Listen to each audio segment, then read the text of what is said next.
Doing wonderful, Cam. Great to be here for another championship game. Great to welcome this new to the audience here at the front page of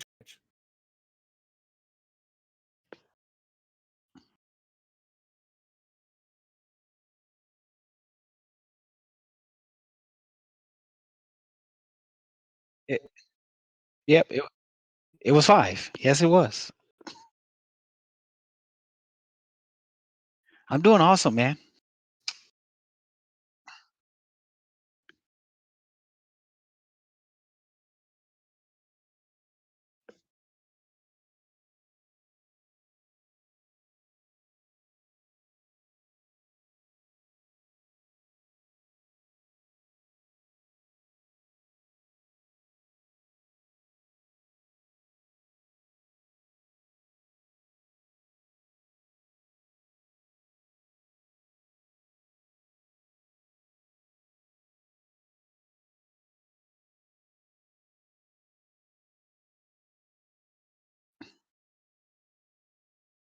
Yeah, for me, it has to be Baltimore and their resurgence, coming back to the league after spending a couple seasons out and reinventing themselves as the Vultures. And after starting the season really slow with those 3 losses there, they started to build momentum.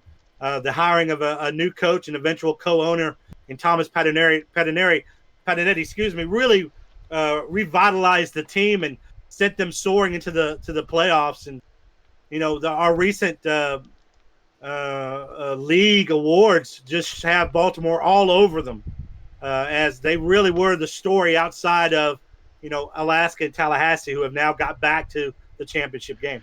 3,240 with us. Welcome in. Apologies for the technical difficulties there. I am Cameron Irvine, joined by Stephen Molinex and Damon Simeon. Damon, Stephen, focus on Baltimore. Who was the team that really excited you there in that top 10 this season? Nobody. No, I'm just joking. No, the team that excited me, I would have to go with Carolina. Carolina started off really hot the beginning of the season, but then had some downfall towards the end of the season or so. But man, that first half of the season, they was red hot. That running back AJ Francis was putting on the show. Dude was just phenomenal, running the rock and running people over, and it showed what the future is bright over in Carolina. And if you're wondering, this is the first controllerless esport in the world. And there's some information that we'll be talking about all night long, try to bring you inside the game interviews with the team coaching staffs throughout the night here on this big night. Well, it was a big season for Jaye Inyola. He set the league rushing record, 2,387 yards this season.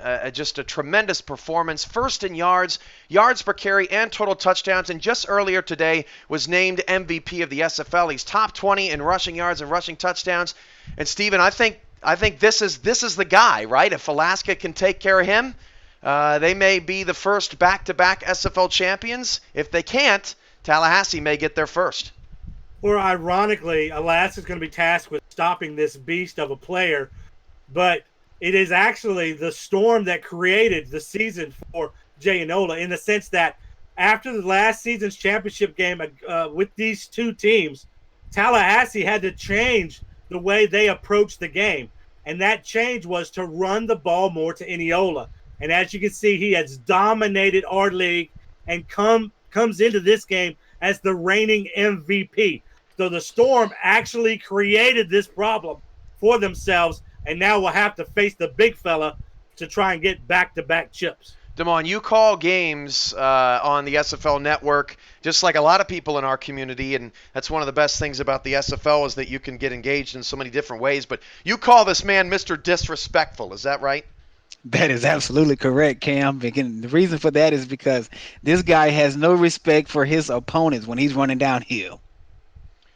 So that's a look at Jaye Inyola's numbers. And, this is the first rematch in SFL championship game history. Last season, Alaska went on the road. They had a 12-2 record. Tallahassee was 14-0. The roles were reversed. Alaska went on the road and stole one and ruined Tallahassee's unbeaten season. Stephen, you were there calling it with me at Media Tech Institute. What do you remember about that night? Well, I remember the Pride's offense, specifically their passing offense, was just so heavily regarded prior to the game. And although they put up the numbers, they were not as dominant as they had been all season. Alaska seemed to unlock the combination needed on defense in order to shut the Pride down. And still, it took some really miraculous plays for the Storm to win this game and pull it out on the road. You know, winning only by 11, but it seemed closer than that. And I think for the Pride, now is an opportunity for them to get revenge. Now they're not the unbeaten team Alaska is. They don't host the game. They're going into Alaska. So they have an opportunity to get perfect revenge tonight. 3,719 viewers right at this moment, and they are ready for kickoff, just like the rest of SFL Nation. We are going to send it out to Alaska in just a moment, and right around the other side of this break. Stay tuned.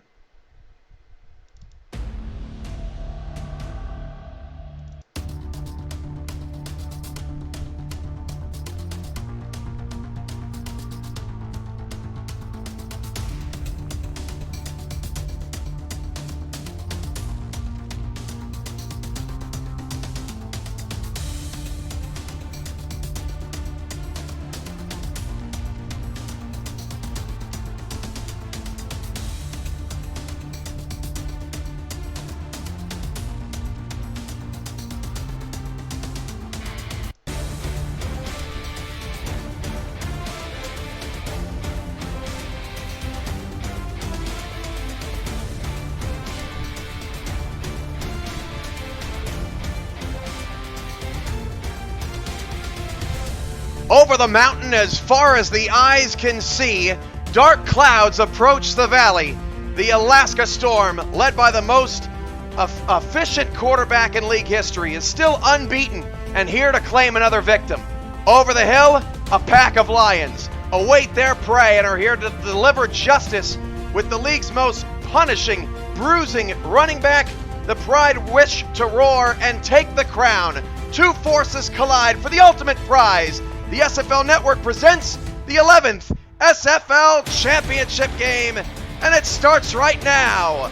Welcome to the Eye in Anchorage, Alaska. A very chilly, but no snow tonight, 27-degree evening, alongside Damon Simeon, Stephen Mullinex, Nathan Blake, and Scott LaRue actually holding it down for our live stats team. I am Cameron Irvine. How are you guys doing tonight? Stephen, let's start with you. What are you most anticipating here tonight? Well, I had an opportunity to talk to Frank Gooden, the owner and head coach of the Tallahassee Pride. He admitted to me he underestimated just how good a coach Alaska's Max Paul was and how hard he worked. And it means the world to Tallahassee to face Alaska again in the championship rematch. This is a chance for the Pride to do to the Storm what they did to them last season, which is to spoil their undefeated run and win the championship at the same time. It's Tallahassee's job tonight to get revenge. We'll get Damon's thoughts after the coin toss here, as Tallahassee wearing the white jerseys, purple pants with the paw prints down the side. Alaska in their bright blues tonight. And we are all set to get underway here in Anchorage. We're about to have a lot of fun with you tonight. Brad Bretchett is the kicker. And the ball's on the tee. And oh man, that hand is in the air. Brad Bretchett, kick it, we're underway. From the 1-yard line, this is a return by Sprouse. And Michael Sprouse gets the ball up to the 25-yard line. Damon, Tallahassee gets the offense going first. And what Tallahassee's going to have to do first, Cam, is they got to get that man, Jaye Inyeola, going downhill to start this game off with. Hit Alaska right in the mouth. I had the opportunity of facing both of these teams this year, and I tell you one thing, the defense for Alaska is very, very tough versus the run. Let's see if Tallahassee can do what they do best and run the ball down their throats. Tallahassee's going to start with a pass. This is Christian Christensen outside to Ken Gossett. That picks up 5. And we meet the Tallahassee young offense.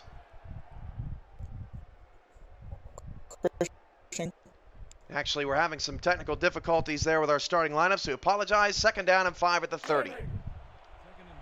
Cam, expect quarterback Christian Christensen for the Pride tonight to play more of a game manager role, as the plan is to go through Eniola. Jaye Inyola, the MVP, the newly crowned MVP in the backfield. He'll get his first carry on 2nd and 5, and Inyola's got a first down out to the 38-yard line. A really good start for the men in purple, white, and gold. And Cam, I would like to say that was a great run there on first down there by the Pride. And what you got to do, you got to run right at Alex Dominguez. Don't be afraid of the big guy right in the middle, because these two linebackers that sits on the outside, they're pretty fast when you try to go sideline to sideline. Oh, Christensen avoided a sack. He's still on his feet. Deep ball down the field is tipped up in the air and intercepted on his way down. That's Evan Carroll with the pick, and an unbelievable play for the Alaska defense. Cam, an early turnover here in the game could change the direction of this championship game. Here, Christian Christensen in the pocket uses his legs to give his receivers time to get downfield, but he picks the wrong target. And as you mentioned, this Alaska defense tough in the secondary. And now we'll see what Ron Cochran, the quarterback for Alaska, can do under center. Evan Carroll, what a play, an acrobatic play. And some Alaska players have made their superstardom known in championship games, as Tony Willis did last year, as that pass is caught out of the far side by Robert Merrill, picks up 2 yards, 2nd and 8. I love that play there by the defense. Alaska loved to go with a lot of out routes. And as you can see there, that the defense of Tallahassee was either in the man coverage or a cover 2. You got to play these receivers up tight. Look at how the cornerbacks are up on these guys, ready to play some bump and run, not allowing them to take advantage of the out routes that Alaska loves to run. Cochran back to throw, a quick drop, and fires it over the middle for a first down. That is Jeff Como, one of the best slot receivers in the league, moves the chains for the Storm. And this is Alaska's offensive game plan. I had a chance to talk to owner and head coach of the Storm, Max Paul. He told me they are going to continue what got them here, and that's play Storm football. They know that they've got those 4 horsemen, Tallahassee's defensive line, that can make plays, but they're believing in their playmaking. 4 receivers and Cochran back to throw. Cochran going long, one-on-one coverage, and it's almost picked off. Really nice job by Michael Sprouse down the field. And Ron Cochran trying to test that defense early, but Tallahassee having none of it. Great defensive play there by Michael Sprouse. As we noticed, due to the last turnover that Tallahassee had, as we saw earlier, Cam, on the pregame, that Tallahassee had 2 turnovers in that game last season in the championship, which cost them that championship. 2nd down and 10 at the 43-yard line, and Cochran's out of the gun. Back to pass, Ron with pressure, and Ron Cochran's pass is caught! Unbelievable to Optimus Klein to the Pride 43-yard line, with Tallahassee defensive linemen draped all over Ron Cochran on the pass. Well, Optimus Klein is a coverage dictator, Cam. If he is on the field as a defense, you have to have a plan for him and know where number 88 is at any time. Catches like that and make a defensive coordinator pull all his hair out. Klein, Merrill, Como all with 1 catch here early. First down at the Tallahassee 43 off the Christensen interception. And Klein stepping up, floats one out to Stanley Nordellis. That's only a gain of 1 as he ran out of room on the sideline. 8:22 to go. 4,574 of you with us here tonight. That's got to be a new record. And what are you watching? This is the first controllerless esport in the world. Our team coaching staffs represent our competitive gamers. They submit game plans to the league prior to this AI versus AI simulation you are watching carry out before you. Get out of that chat and onto the field. Become a legend. 2nd down and 9 for Cochran. And he flips it out to Nordellis. He's got some space. Nordellis, first down to the 31-yard line and into Brad Bretchett. Field goal range for the Storm. Well, Cam, here, as we see the field general, Cochran, not affected so much by the pressure, still cool and calm and collective there in the pocket, just flips it out to Nordellis, and the running back does the rest, getting that yak yardage. And this is what Alaska loves to do, is get Nordellis out in open field on the screen route, just dump it off to him once all the receivers are downfield, taking the corners and the linebackers right down the field with them, and they just dump it off to this guy every game. 1st and 10 at the 31. Strong drive for the Storm on their opening here at home. Cochran's pass caught in traffic. An 8-yard gain Jason Julian with the reception. That's now 4 different, or actually 5 different receivers that Cochran is connected with. And they love this tight end, Julian. You know, we remember last championship game, it was just seeing Clifton, who was their big tight end that really broke out during the playoffs, and they used Julian in the same way. 2nd down and 2 from the 22, and Cochran's pass again caught inside the 20. Room to run. Jeff Como all the way down to the 8-yard line for a 1st and goal for the Storm. Give it up for Ron Cochran, the QB here, Cam, has just been hitting all kind of people down on this drive here. And this is a great drive so far for Alaska. And Cochran comes in, you know, as the offensive player of the year. Dude just put up great numbers this year. And what a catch by Como. As you stated earlier, it's just a big guy that just has been dominating that slot receiver spot all year long. Cochran is 7 of 8 for 47 yards. You see his updated numbers right there for the first time tonight, bringing you live stats from our live stat team as Cochran goes down in the backfield. That's Taekwon Hale with the takedown, a loss of about 7. And Cam, that was all due to the play action. It takes time to fake that run, and in that time, Hale's able to gobble up his blocker, get past him, and take this quarterback to the ground.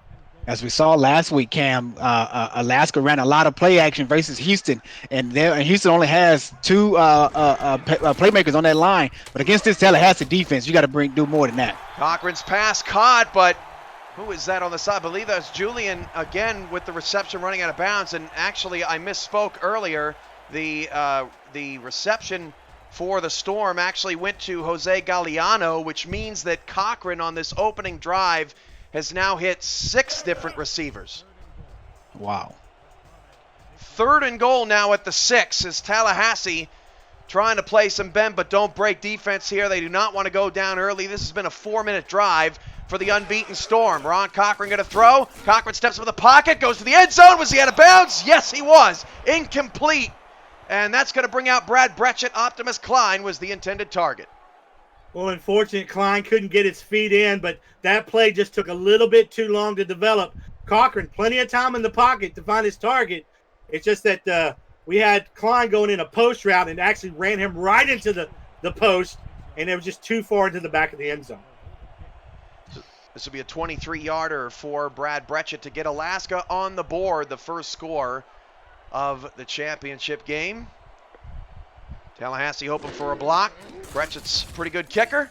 That kick is up, and that kick is good. And Alaska gets the first points on the board in the Season 11 championship game. 3-0 here over Tallahassee.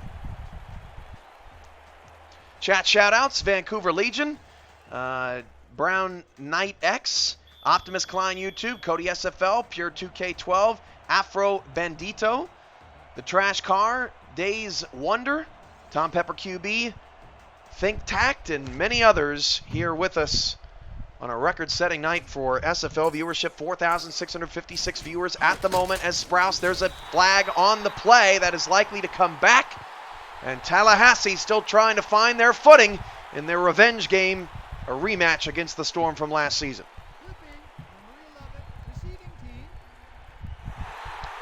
And the call is a clipping, and it will move it back to the 12, and the penalty's actually on Grayson Willis, the star receiver on the outside. Christian, 1 of 2, 5 yards, just getting started here. And Yola just the 1 carry for 8 yards as that pass intended for Grayson Willis on the last drive was picked off and flipped up in the air. 1st and 10 at the 12. Just getting rolling here in the SFL's 11th championship game. And Jaye and Yola going to be brought down for a 2-yard loss as the Alaska Storm were all over it. Andrew Francis makes the play. The stars on defense for Alaska, Evan Carroll, Ryan Davidson, are the corners. Defensive tackles, Alex Dominguez. The linebackers, number 52, Andrew Francis, number 95, DJ Majesty, the free safety, number 21, Ryan Tobin. All users, all in the chat right now, cheering on their guys and their teammates. On 2nd down and 12, Christensen just got it away. Gossett, look at Ken Gossett exploding in the open field to pick up 16 yards for a Pride first down. Ken Gossett came right across the middle of the field, Cam, and just snatched that thing right out of the air, and just took off with a spin move straight up the middle of the field. Not sure why he did the spin move. There was no one there, but hey, he picks up the first down anyway. Great job. Ken Gossett saving the Pride, as that was nearly a sack, Stephen. Yeah, and really, again, this is what Tallahassee wants to do. Christensen has the green light to go deep, but they want him to manage the game, and we need to see a healthy dose of Eniola. First down and 10. Christensen going to pass it off. This is Eniola out of the backfield. Eniola's got a first down, and not a huge receiving threat, but when he gets out in the open field, man, it is tough to stop. Yeah, no doubt. I mean, this guy here, not only is he setting records on the ground, but he can kill you through the air. 46 receptions on the season and 2 touchdowns to go along with 23,000 yards on the ground and 22 rushing touchdowns, a record for the season 11 MVP. Tackle made by Hernandez, the strong safety. The handoff, Eniola running right, and Jaye Eniola is loose. Oh, not anymore. Ryan Tobin sits him down. If Andy Hamilton was calling the game, set him down at a buffet somewhere. 2nd and 2. Love you, Andy.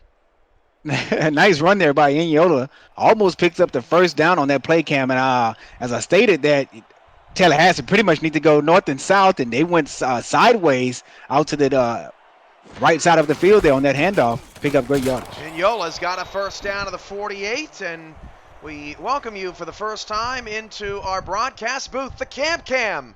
Nice to have you here with us tonight in the 11th championship game. As we approach, we are actually 57 viewers now away from 5,000. Boy, Cam, that face is so pretty. I can barely watch the field. But hey, let's remind everybody who saw the last season's championship game. Alaska's missing an important piece on defense. Tony Willis, the strong safety, had an interception for a 83-yard touchdown that really changed the game. Defense is going to need to step up in his place. Eniola churning forward to the 36-yard line to pick up a Tallahassee first down, and Jaye Eniola has taken over this drive. As I stated, Cam, earlier, that they got to do a heavy dose of Jaye Eniola. He's just now warming up. Look at here, 5 carries, 7 yards average on 35 yards on the ground thus far. Look for him to have an outstanding day today on the ground. And off to Eniola again, picks up 1. Eniola, 6 carries, 36 yards here in the first quarter, and has already picked up 3 first downs for Tallahassee. And if you're new to the SFL and want to get involved, join our Discord channel, and you can be anything. You can be a player, GM, scout, statistician, broadcaster, writer, you name it. I probably left like 5 different things out. It is one heck of a community, and we're blessed to be a part of it. 2nd and 9 at the 35. This is Christensen out to Eniola, and Eniola dragged Davidson for a bit before DJ Majesty plays leapfrog on the sideline. Just a 3-yard gain brings up a pivotal 3rd and 6 just outside of field goal range. Yeah, and suddenly a little bit dangerous here for Tallahassee. As you mentioned, right on the border of field goal range. They can't afford to take a sack here or negative yardage. They've got to stay within this 32-yard line. 3rd down and 6, and they're going to run it to Eniola, picking up 2.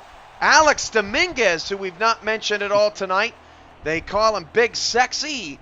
Won Defensive Player of the Year just earlier today when SFL honors were announced, and I almost wonder if Tallahassee was playing the field goal game there. They know this is a long one. Yeah, not sure why Tallahassee decided to run the ball there, but I was going to say that maybe they should go to the passing game and pick up the first down instead of running the big guy and tiring him out and allowing him to become fatigued. 47-yard field goal.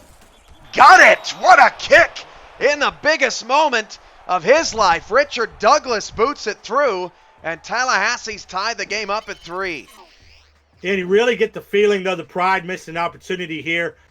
After throwing the interception on the previous series and stopping the Alaska Storm from getting in the end zone and limiting them just a field goal, Tallahassee looked really good bringing it down the field and just wasn't able to cash in with a touchdown, really settling on that 3rd down run for a field goal attempt.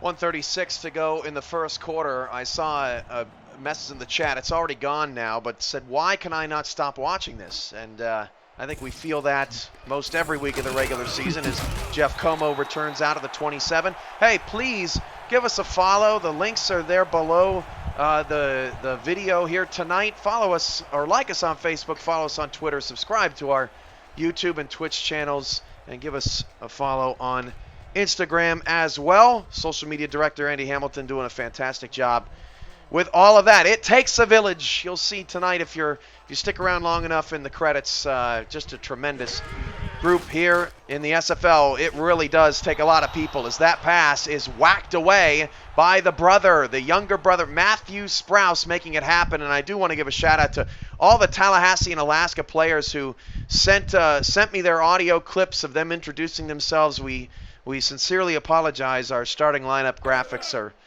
just a little too fancy tonight, and our program is just having a hard time getting those out to you, and don't want to get you out a bad product. Second down and 10 at the 27-yard line. Cochran's under center, and Ron Cochran will drop the throw, and a quick shot to Julian picks up 6, but he falls down. It's 3rd down and 4, and at Alaska, who is 0 for 1 on 3rd down, will have a 3rd down here. Cam, I love the way how this Tallahassee Pride defense is all up in the face of the receivers for Alaska here. We did not see that at all last week from Houston during the semifinals game. Houston played off and covered 3 a whole lot in that game, and Tallahassee is showing them how it should be played. The first handoff to Williams. Jason Williams, 1st and 10 of the 42-yard line, and this is a fullback that is used well and used often.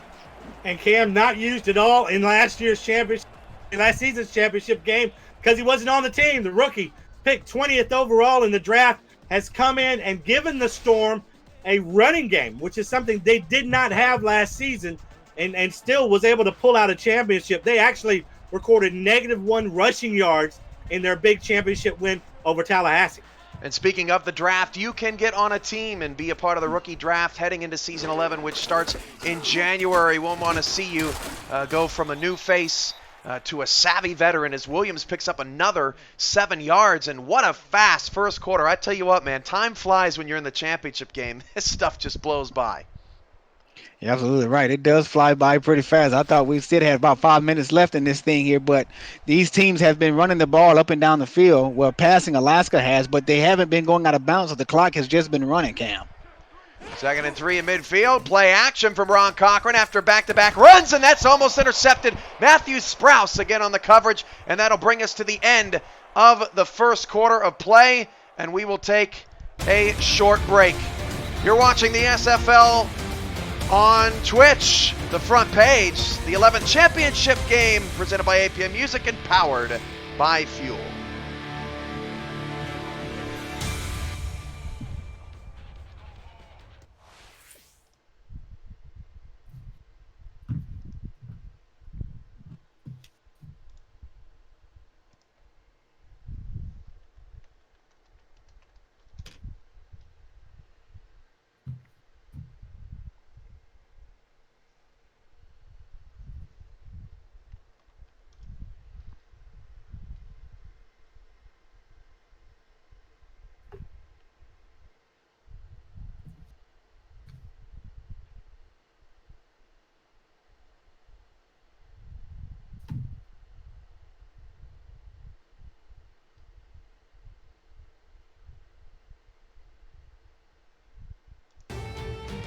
APM Music is the official theme music provider of the SFL.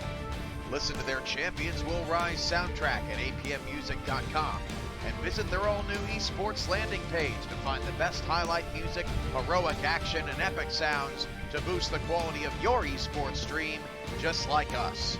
Log on to forum.apmmusic.com/esports for more information. APM Music, production music library, and custom music house.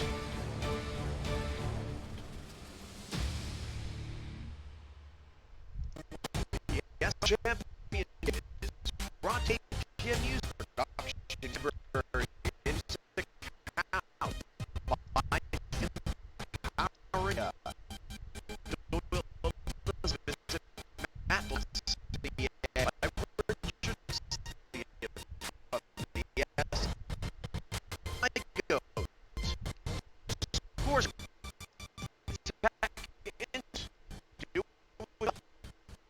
what you start of the second quarter, and we promise our program is eventually going to be able to render the package is just too sexy tonight. 110 viewers. Appreciate all of your fantastic support, and hope you enjoy the rest of this game. We got a good one right now. 3-3 at the end of the first quarter. Start of the second here with Damon Simeon, Stephen Mullinex, Jeff Malinishin, and Nathan Blake. What a play there. Throwing off a defender. Robert Merrill with the reception, and Cochran's now 10 of 14 for 82 yards. And this is the guy we have to watch. Robert Merrill in previous championship game, 10 receptions, 100 yards, and a touchdown there. Cochran really throwing a bit of just a small 50-50 ball, believes in his receiver. Play action for Cochran, steps up in the pocket. Ron Cochran's pass is perfectly timed to Optimus Klein down to the Tallahassee 27. Here's the number one receiver on this Alaska offense here. Coming away with that great play there on a deep post. Cochran steps up in the middle and almost gets by guy Alex Bond, but come up short. First and 10 at the 27-yard line, 10-12 to go in the opening half, and both of these teams looking like they deserve to be here. Tallahassee got off to a slow start against Alaska in the last and first meeting between these two teams all time. That pass is caught to the near side, and that's Galliano with a first down to the 13-yard line. Cochran continues to spread the ball around, 12 of 16 for 89 yards. And this is what Alaska is known for, specifically Coach Max Paul. There he has the trips wide receivers to the left, able to scheme open one of those receivers, and Cochran, the professional, the champion, able to find the open receiver. First down and 10 at the 13. The handoff goes to Stanley Nordellis, picking up 8 yards. Near another first down to the Tallahassee 5. Here's Nordellis' first carry of the game, if I'm not mistaken. And I'm surprised that we're seeing Alaska run the ball early this game. We didn't see them run the ball against Houston until the second quarter, before they start to run the ball. Here they are, second and 2 inside the red zone, inside the 10. See what they do, Cam. 9:03 to go in the first half. Two in the backfield. Cochran to throw. Cochran pressure at his feet. Now wobbly past the end zone. Nearly intercepted, knocked away. In coverage, that was R.J. Manley at corner for Tallahassee, and it brings up another third down inside the 10-yard line for the Storm. Well, Cochran trying to throw the ball into a very tight window. Great coverage by Tallahassee. They were all over the receiver, but the key was making Cochran uncomfortable in the pocket. 8:57 to go in the first half. Three receivers. One to the left. Play fake. Cochran looking, and nearly a diving pick made by Matthew Sprouse, who's having one heck of a game, and they force another Brad Bretchett field goal. Give a thumbs up to Sprouse, Cam, because he's playing outstanding. Matter of fact, this entire secondary is doing their job. Tallahassee is playing this offense of Alaska better than I've seen anybody play them this season. Up in their face, pressing against them, and they're going to go for them 4th and 2?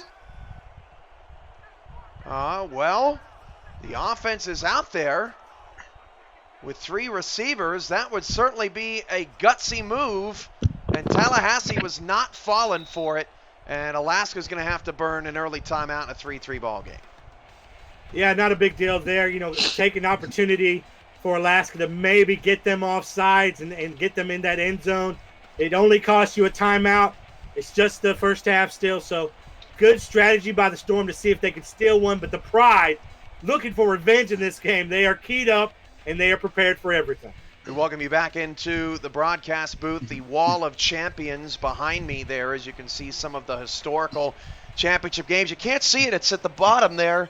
The ceilings are not high enough, apparently, here in this studio, but Alaska's down there. Their victory, 34-23 over Tallahassee last season. This is a 22-yard field goal attempt for Brad Bretchett, and Alaska's field goal is good, and it's a field goal ball game, at least so far, 6-3.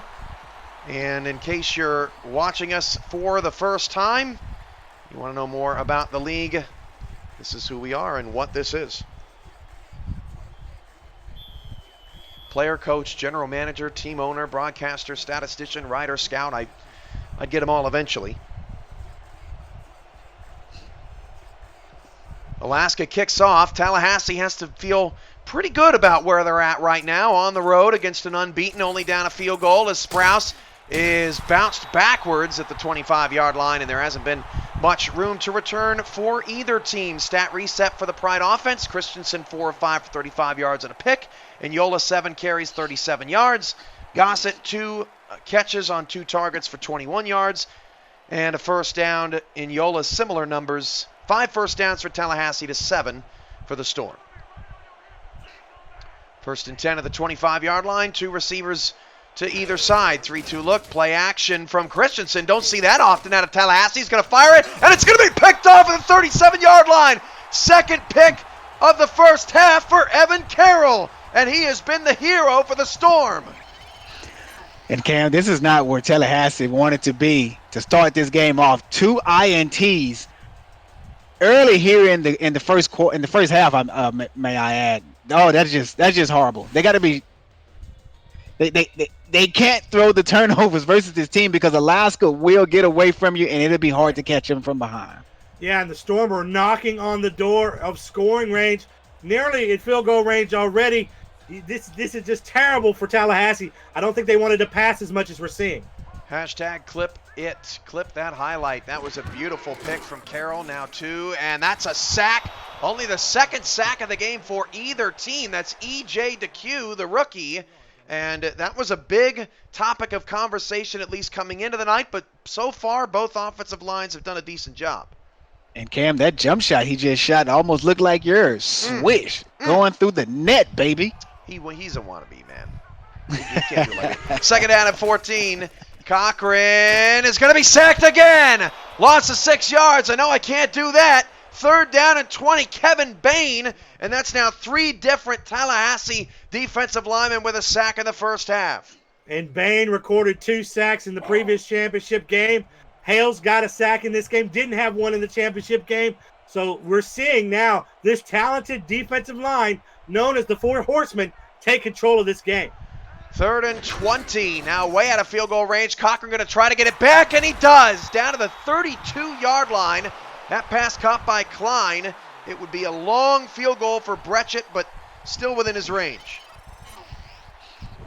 Yeah, Brechet on the season, Damon, 28 of 29, 97% field goal percentage. So this is a guy that's only missed 1 all season, gets a chance here to put them up by 6. By the way, I want to give some bit shout-outs tonight. SFL player personnel, 3,000 bits. Simply the Butts. Got a butt man. 1,000 bits cheered. Appreciate your support. This is Brechet from 48 yards away, and he nailed it. And so far, a field goal battle, but plenty of highlight-worthy plays, including that beautiful kick. Speaking of butts, I like butts. You just never have said that in front of 5,000 people before. You just couldn't resist. Nope. Honestly, I just have. I can't either. Just so you all know who's providing that wonderful commentary. Damon Simeon, Stephen Mullinex, Cameron Irvine along with you here for the SFL Championship game. 7:09 to go in the first half. 400 bits from Plague 7. Easy Temple, the defensive Rookie of the Year just named. And Damon, your quarterback, Kentez Johnson, got Offensive Rookie of the Year earlier this afternoon. Put some respect on it. Yes, he did. I'm Evan Problem, 206 bits. Ethan Kai, 109. R. Cochran and Markham Lopez with 100 each as well. And Yola, 7 carries, and Christensen's having a tough first half. 4 of 6, but his 2 incompletions have been picks. This outside is nearly another one, as all over that route was Chris Paul, and he's been playing pretty good here down the stretch in the playoffs. Cam, we often talk about these low-scoring games as being really defensive matchups, and these defenses have been just playing so well, and that's absolutely true here. These defenses have come to play tonight. The turnovers, the stops, the man-to-man and coverage, they have been excellent on both sides of the ball for both teams, and that's why we have a 9-3 scoreboard here with 7 minutes left in the second quarter. Second down and 10 at the 25. Tallahassee's got to get something moving here. They've stayed balanced offensively, but Alaska's pass defense is really keying in. Now Jaye and Yola shot out of a cannon and destroying somebody's family. That was DJ Majesty. He's going to have to pick up his dignity off the field. First down.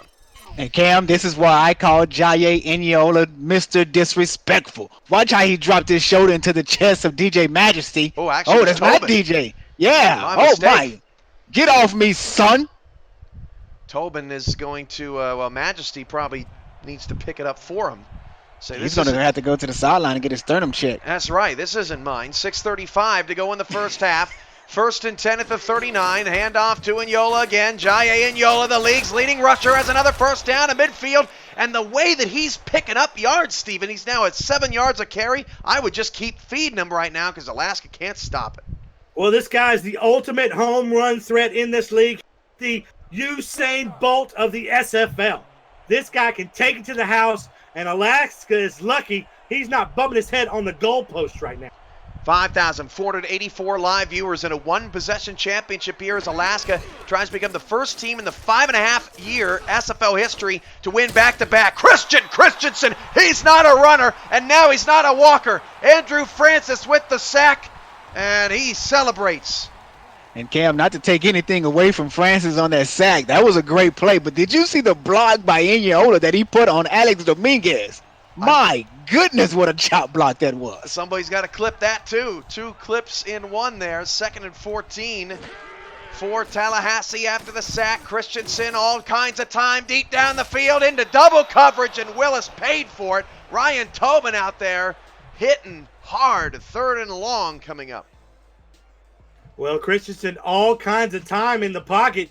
Had no rush to make that play. Had an open receiver out to his left on an out route. You got to question some of the decisions that he is making in this game. Already throwing 2 picks, and there in a crowd of Alaska Storm trying to squeeze one through a very tight window. 3rd down and 14 at the Tallahassee 46. The Pride needs something.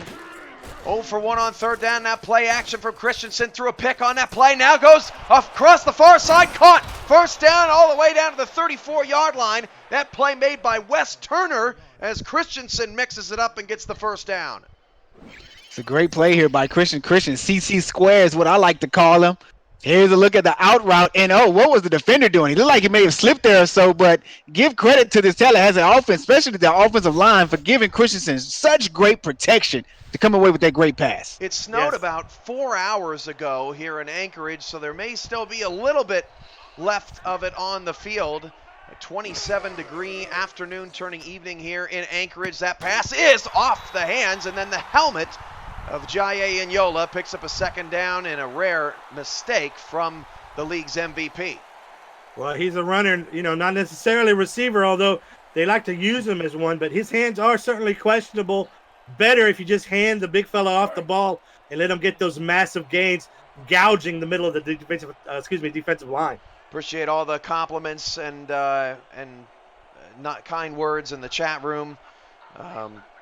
Really appreciate it and always humbled. 2nd down and 10 at the 34. This is a play fake, a hard play fake from Christensen, and wide open is Ken Gossett, picking up 9 to make it a manageable 3rd down and 1. That's about the worst scenario Tallahassee, or Alaska's rather, can get themselves into tonight is 3rd and 1. Tallahassee is taking a few plays out of the playbook of Alaska with these play fakes. I don't think I've seen Tallahassee play fake this much. Trust me, I've covered quite a few of their games this year that I've called, and I haven't seen them play fake this much, and it's working to their advantage. Pulling in the Cam on 3rd down and 1. Jaye Eniola just running people over down to the 11-yard line. Eniola over 70 yards on the night. Cam Eniola's shoulder is a weapon of mass destruction. Watch him destroy number 99 and absolutely put him to the ground. That guy's asking, did anybody get the license plate number of that truck? Can I say it, Cam? Can I say it? Yeah, go ahead. It's not Mama, there goes that man. It's Eniola, you got barbecue on the field like that and you didn't invite us? Hurt my feelings. 1st and 10 at the 11. DeMond's 11 at Christensen far side. Caught Gossett, pickup of 4. 2nd down and 6. and doing a much better job of the Pride of mixing the pass and the run. Although there have been some questionable passes, they have trusted Eniola a lot more in this drive, and as a result, they are knocking on the door of the end zone. Tallahassee hoping they can rub the magic helmet for good luck. 2nd down and 6 at the 7. Jaye Eniola. Oh, he is picked up and thrown down. DJ Majesty has had enough. 3rd and 4 at the 6, and both teams have faced some 3rd and shorts from inside the 10 here tonight. DJ Majesty is letting us know I got a few flames going on my barbecue grill over here too. This is a big play for Tallahassee. This could be the difference between taking the lead or still coming up short of the end zone. This is Christensen shuffling the feet into traffic. It's picked off. Oh my goodness. Ryan Tobin on a deflection. What a play for Alaska. Yeah, and the mental mistake there by the receiver causes the interception, but take nothing away from this defense. That tip pass still has to be caught, and Tobin there with the ball skills to bring it in. Yeah, Tallahassee got to be hurting right now with that INT by Christensen. That's his third in the first half of football here. No offense should have 3 INTs in the first half, Cam. And that one just a bouncing ball, and that is picked off at the 24. Taking it away is Michael Sprouse. What a huge momentum swinger. Cam, back and forth. These defenses are showing why they are 2 of the best in the SFL, coming away with these critical interceptions. But for the Pride, that all that momentum lost on the interception in the end zone is gained all back on the very next play. I am loving the coverage play by the corners of Tallahassee up in the face of the receivers of Alaska, playing them tight because they know that Alaska loves the out route. Oh, man, this game is getting serious real quick. Jaye Eniola, not much there, only picked up 2 yards. And if you're watching us for the very first time tonight, almost 6,000 of you, this is the first controllerless esport in the world. Our team coaches represent our competitive gamers, and teams submit game plans to the league prior to the AI versus AI simulation that you are watching carry out right before your very eyes with a 3-man booth and 2 men on live stats keeping you engaged. The handoff goes to Eniola, breaking a tackle. Jaye Eniola's got a first down at the 13-yard line before being brought down by Ryan Tobin, who is having a stellar first half. Yeah, that was Urban, Urban, give credit actually. to Tobin to come up with that big hit that was on Urban. Wasn't Eniola. Yeah. But it picks up the first down anyway, but big hit by Tobin coming from the secondary, the free safety spot to make that tackle. How about that? Eniola getting a breather, and Urban picking up right where he left off. 1st and 10 at the 13. Back in the red zone again are the Pride, trying to take advantage of the turnover, which Alaska could not. Handoff this time, bouncing off a tackler. Is that Urban? No, it's Eniola back in the ball game. He is very slow to get up. Oh boy, I was nervous there for a second for the MVP as we have reached the 2-minute warning. You are watching the Simulation Football League presented by APM Music, the 11th SFL Championship game powered by Fuel.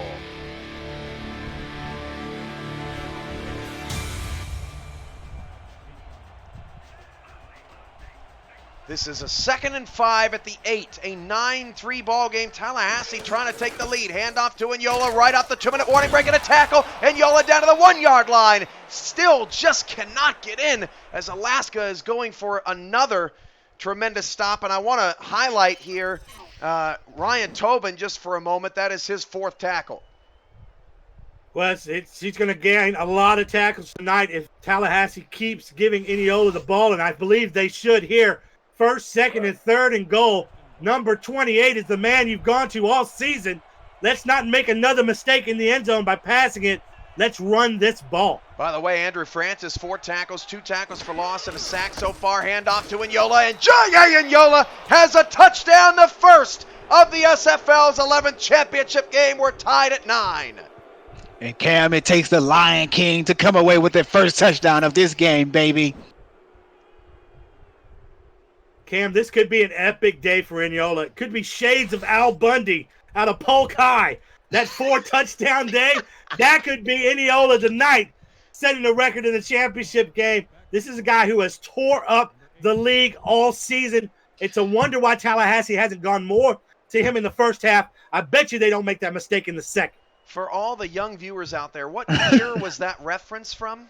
1987?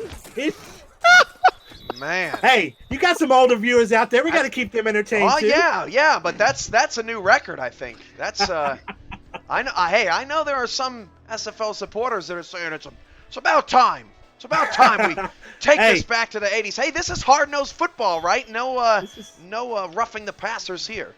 The funny part is Cam wasn't even born yet. Hey, there are such things as reruns and Netflix and things like that. Surely some of these guys know that reference.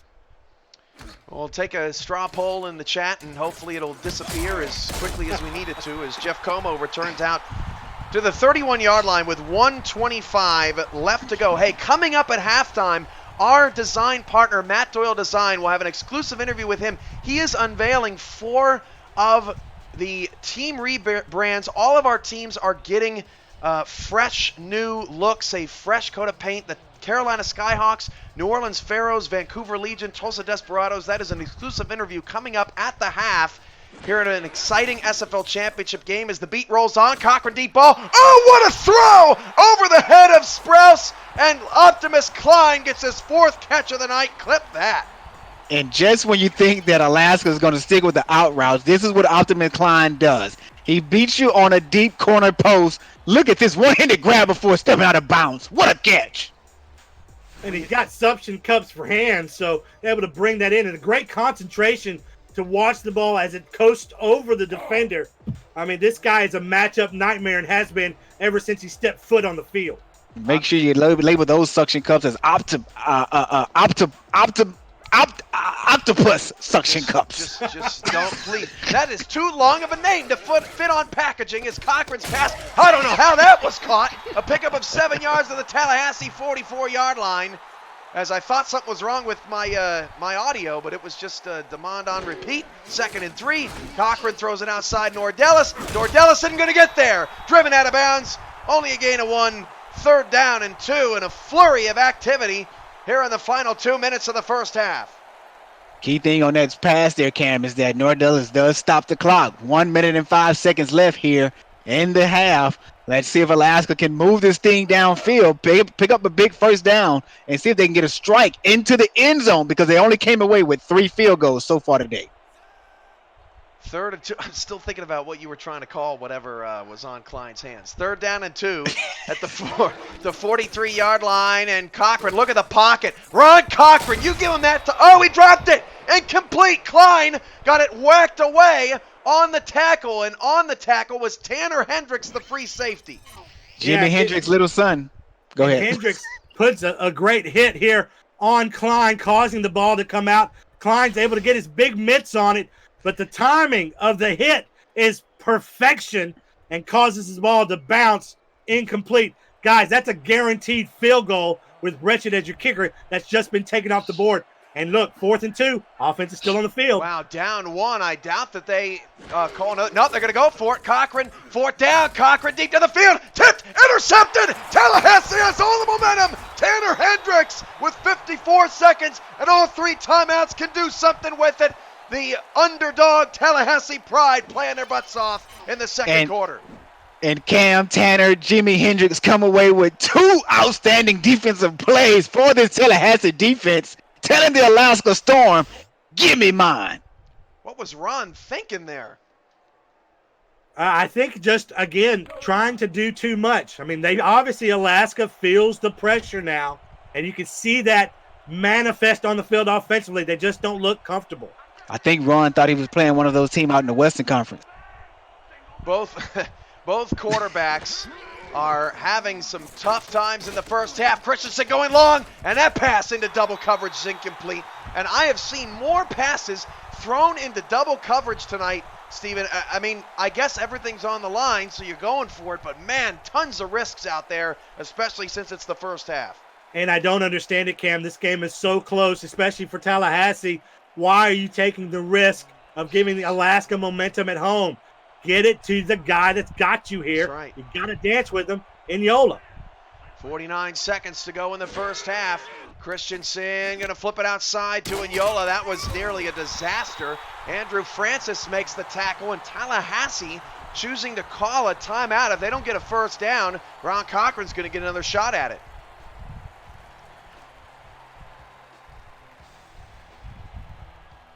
Big 3rd down and 9 coming up here.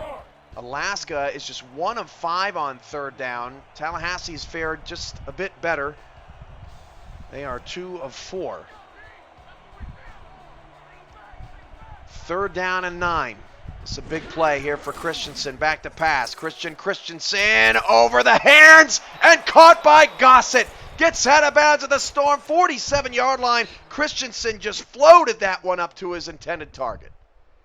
Cam, that was a beautiful pass. I love the way how he just put a nice, sweet touch on it just for it to go above the defender's head and allowed that thing to drop right in the basket of Gossett's hands.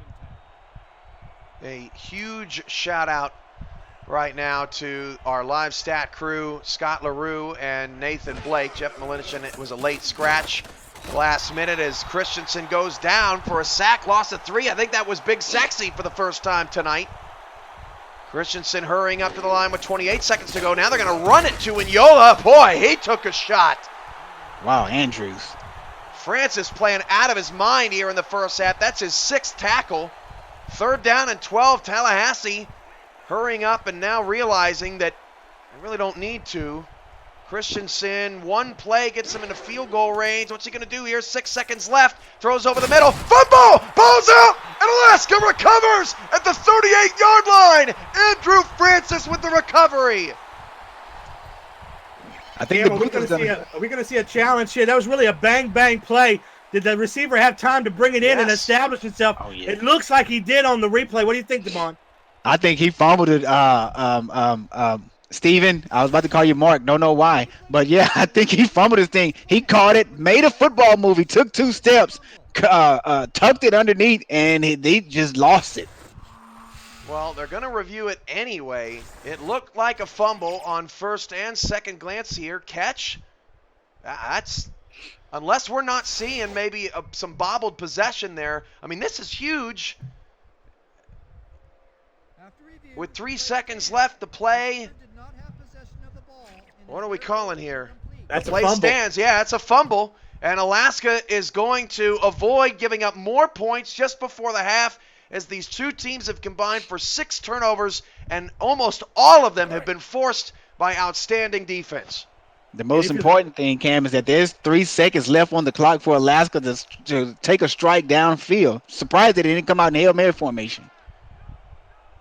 Final play of the first half, Alaska, the unbeaten Storm, down at the half. Cochran just throws a quick out and lots of running room, but Tallahassee will give them that. That's the end of the first half. Jeff Como, 41 yards on 3 receptions at the break.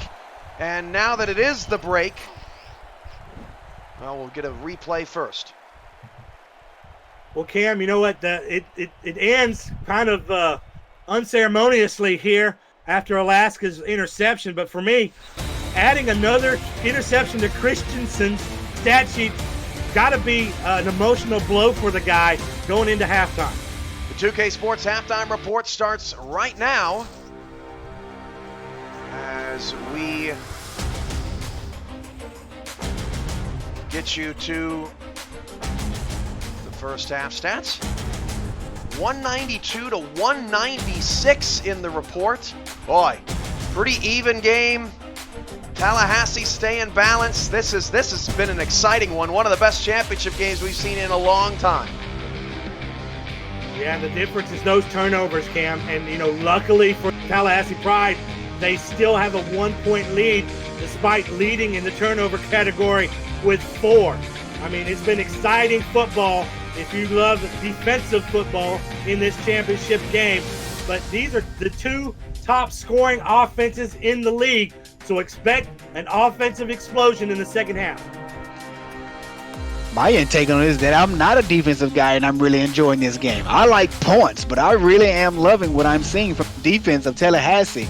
They are doing something that no team has did this year versus Alaska, and that's get up in the face of their receivers and bump those guys at the line and just harass them as they're coming out of the blocks. Great job by the secondary of this Tallahassee defense. Well, plenty of highlights as they roll on here through the halftime. We'll give you your full stat sheet when we come back from Matt Doyle's exclusive interview. I'm telling you, I know it's not the action-packed stuff we've seen over the last hour or so, but I'm telling you, man, when you see these designs of these new teams and all this stuff getting slapped on merchandise and hats and all sorts of stuff, oh man, it is so beautiful. Matt Doyle's done such a great job. Can't wait for everybody to sort of get introduced to him really for the first time. And Houston and Dallas, I'm sure at some point will have something coming their way as well in terms of branding. The brand I want to be on that championship banner. I was going to say earlier, Houston and Dallas, get up there, Steve. What you think, man? Yeah, I love that, absolutely. But you know what? We're going to have to work real hard to defeat these kind of teams here. In the performance that we're seeing tonight, we're just seeing excellent coaching on both sides of the ball, putting these defenses in perfect position to give us all these turnovers. Have you ever seen a highlight reel this long, guys? I mean, I haven't. But I gotta say, wait a minute. I saw something in the chat. It says, "Can I get SFL branded rolling papers?" I'm sorry. Rolling paper? Man, that's digging way deep in the inventory, way at the back of the warehouse. But not impossible. But not impossible.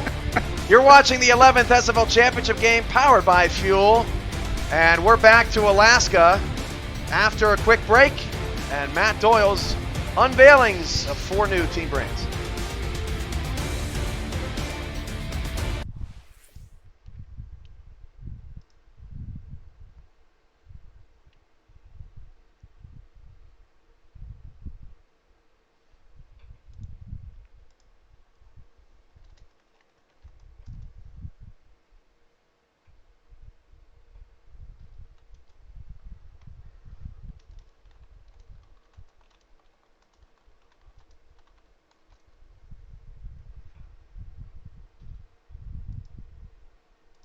Fuel is an entirely new production and distribution technology that transforms the online viewing experience.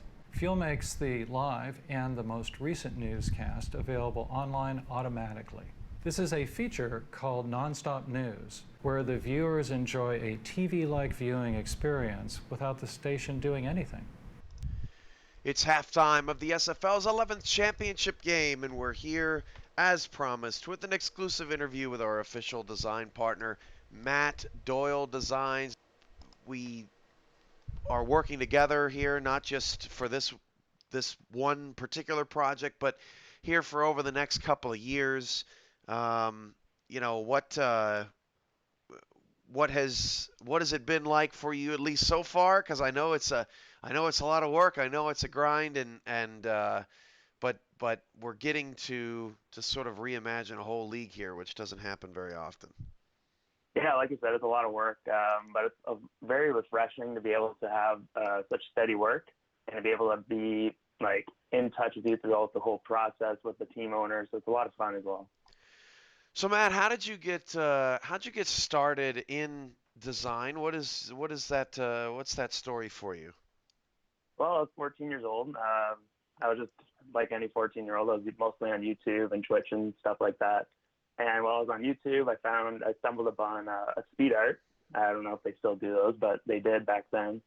And I was very intrigued with how the design process went in with someone making a banner for a YouTube personality. I tried it myself. I enjoyed it. I really loved it. And ever since then, I've gotten into logo design. And from there, I've actually made it a living, which is pretty fortunate of me.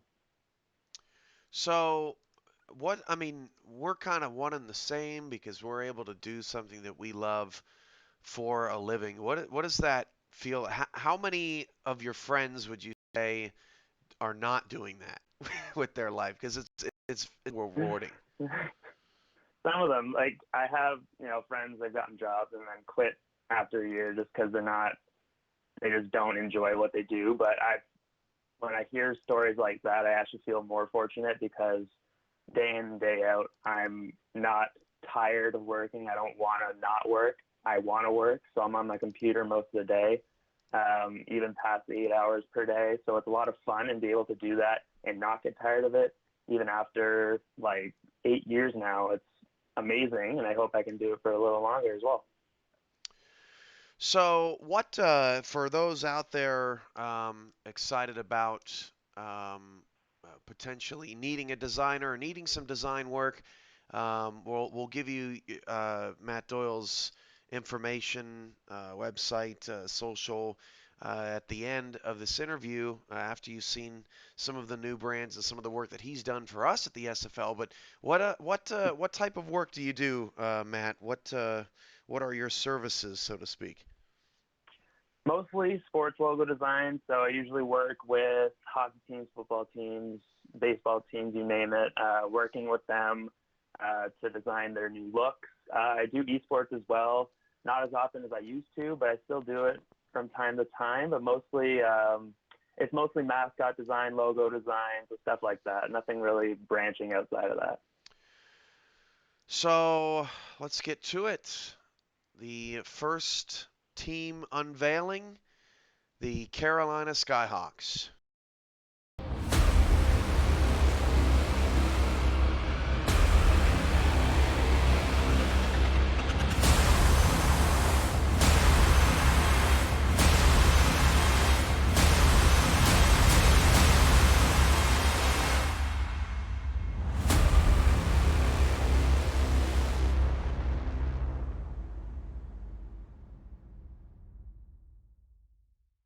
All right, Matt. Beautiful. Absolutely stunning. This was the first rebrand that you did.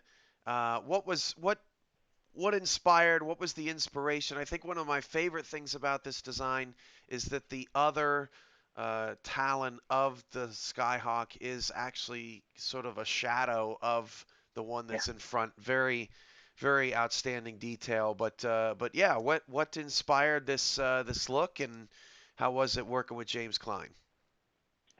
So in terms of the look, like all of them, I wanted to keep it very consistent with what the league has right now. But obviously, the Carolina logo was a little lacking in detail. For this one, it was really just looking on Google and looking at birds, so like hawks, eagles, stuff like that, going down for a kill. That was the inspiration because I wanted to put a lot of ferocity into the shape of the logo. A lot of attack, so it's something that every sports logo should emulate, some sort of intimidation factor, some sort of attack, speed. That's really what I wanted to emulate here. It turned out really well. And Carolina added this sort of it's a silver or a gray, but it's got that blue hue to it just a little bit, and they're going to be adding that into their scheme. So when you were looking at this brand and you were kind of combing through and seeing what exactly looked the best, did you feel like red, white, and blue? It just needed just something else, just one little subtle touch. It needed something. Like I love the red and blue; they're very complementary of each other. But it was just red, blue, and white just didn't seem like enough for the caliber of this logo. So I think it needed that extra little touch, and the blue-gray worked out really, really well. All right, so that's a look at Carolina. Next, let's take a look at Tulsa.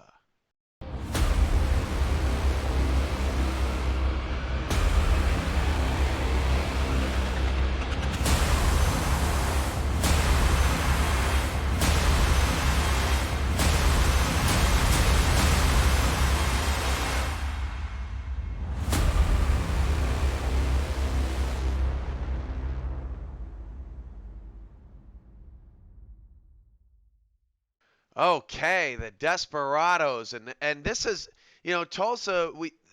You worked a long time with owner Dion Hawkins on this because Tulsa's color scheme is very unique in the sense that it has maybe more on its palette than your average team, but he loves working this green with this bright red, and it's a very unique look. What were the challenges with this, and how did you bring it to life so well in the end? It was tough. blue and red do go well together, but these shades weren't working very well in the early stages. But altogether, with all the different that I'm actually very glad at turning it now, looking at it again, keeping it true because they wanted to keep it very, very reminiscent of the logo they have right now, just a lot more detail. It was tough with the colors that they had, but I'm actually very happy with how it turned out. And Deion Hawkins really wanted the African American history of the Greenwood district where their stadium is, and obviously him and some of the founders of Tulsa are African Americans themselves. So he really wanted that, sort of showing in this logo. And that just goes to show, Matt, right, that every team is different, and that's how, down to the last detail, the type of work that you can provide for what people are wanting, right? Yeah, it was very different. It was my first time doing a logo with an African American character in it. So it was a little daunting, it was a little intimidating, but I'm actually very happy with how it turned out, and I'm glad that they like it as well. The earrings were a nice touch that seemed to be a favorite in the design concept, and then the smoking guns, right? One of the teams with a true alternate logo here so far. All right, so next we want to take a look at the Vancouver Legion.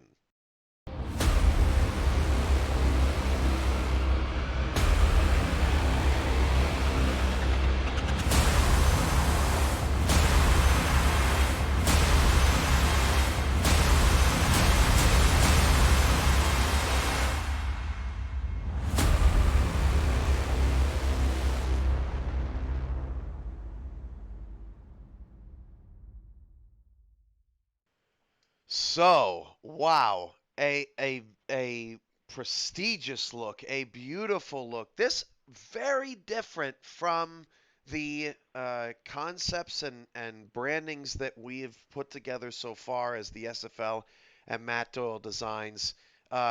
This process, you worked with Andy Hamilton from the beginning. Let's touch on the roundel first. How did that idea come together? And how did it get to the point that it got? It wasn't even in my thoughts early on. I wanted to keep it just the star itself, but when I was looking at it, it just didn't seem like there was enough going on. And I've done logos like this in the past where if I'm not happy with how the primary is looking, I will add a circle crest and sort of incorporate the word mark into it that way. And for this one, I'm not even ashamed to say that it was the best one I've ever done, and I'm very happy with how it turned out. The shooting star is a beautiful touch on the side, and obviously this one probably most incorporates just what is in the game, probably the best at everything. And we flirted with adding some silver into Vancouver's color scheme. In the end, the gold shading turned out to be just perfect. What was there gold, in my opinion, as just a guy that works with motion graphics and design, gold is one of the hardest colors to master.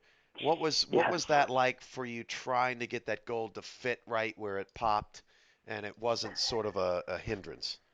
It's the same with me. I've always had trouble incorporating gold into designs. It's always been either too yellow, too brown, and in order to get gold right, it needs to be perfect. And the way I'm just very intimidated working with gold, so I was always drifting into the silver to be more comfortable, but it's always better to drift out of your comfort zone, and in this case it really paid off.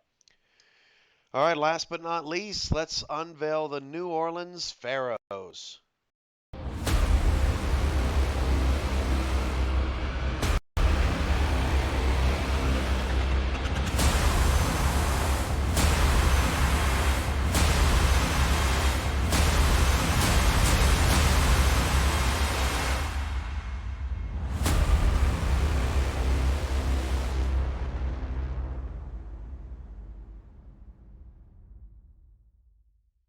And there you have it. And when New Orleans was established as an SFL franchise, Tallahassee faithful sort of erupted. Oh, another gold and purple. They're taking our look, and this, I think, separates the two organizations. They haven't unveiled Tallahassee's just yet, but this vibrant purple that is so subtle in the eyes, the mean eyes of the Pharaoh. It's almost like you can see in the secondary and alternate logos it's almost like he is rising out of his tomb with the way those go up his neck through the veins, and then the football jewel in the crown, and just the little subtle things about this look. I think Matt, the devil's in the details of this one, and that's what made this one so outstanding. Yeah, this was definitely my favorite one so far. And being able to incorporate the football into this design, it really worked out very well. It was something I wanted to do right from the beginning, just because it was such a prominent feature of a Pharaoh, and to be able to add that little football touch, it's something I wanted to do right away. In terms of the fleur-de-lis, it was also an idea from the beginning that didn't really get hashed out until afterwards, just because I wasn't happy with how it was turning out. But of the three, the fleur-de-lis is definitely my favorite in terms of how it turned out. And it's very New Orleans. It's like the Saints. Every single New Orleans sports team has the fleur-de-lis in it, so I thought it was very important to incorporate that. And you actually scrapped a initial design of the Pharaohs, self-scrapped, in fact. At what point as a designer do you say, I'm not happy with this, and I'm going to do this again? It's the toughest thing with being a designer, is being able to be that critical where you can look at something and say, okay, that's not working. It needs to leave. In my school, it's called killing your babies. You don't want to do it, but sometimes you have to in order to progress and progress with the design and how it looks. At first, I just wasn't happy with it. It looked good, but it wasn't the one that looked the best. And in order to move forward, I had to scrap it, so I wasn't stuck on trying to make it better. But at the end, it really turned out very well. So Matt's going to continue working with SFL organizations throughout the offseason. You can see the fully fledged, completed Season 12 branding of the league, its teams, and the SFL network when Season 12 starts in January. And I think sometime around New Year's Eve, we hope to unveil the sort of rebranding or refreshing of the SFL mark as well, heading into Season 12, and super excited about that. And I'm getting jealous every team that gets done, that it's not the league stuff, but we're getting the most important stuff out of the way because we already have a unique brand to us. So Matt, how can people reach you if they want to reach you for other work outside the SFL, for any reason at all? Probably visiting the website, www.mattdoyle.ca. You can also reach me via email at hello@mattdoyle.ca. Those are probably your two best bets. There's a contact form on the website if that's how you want to do it. You can call me if you want. It's not typical that people call, but if that's something you want to do, if you want to get to be able to talk, hear my voice, I can hear yours. It's something you can do as well. I'm always open. If you want to get in touch, email, website, phone, 905-906-8511 is the phone number, and I look forward to hearing from some of you. Matt Doyle Designs, the official design partner of the Simulation Football League. Thanks, Matt, for being here at halftime of our big championship rematch. Thanks for having me.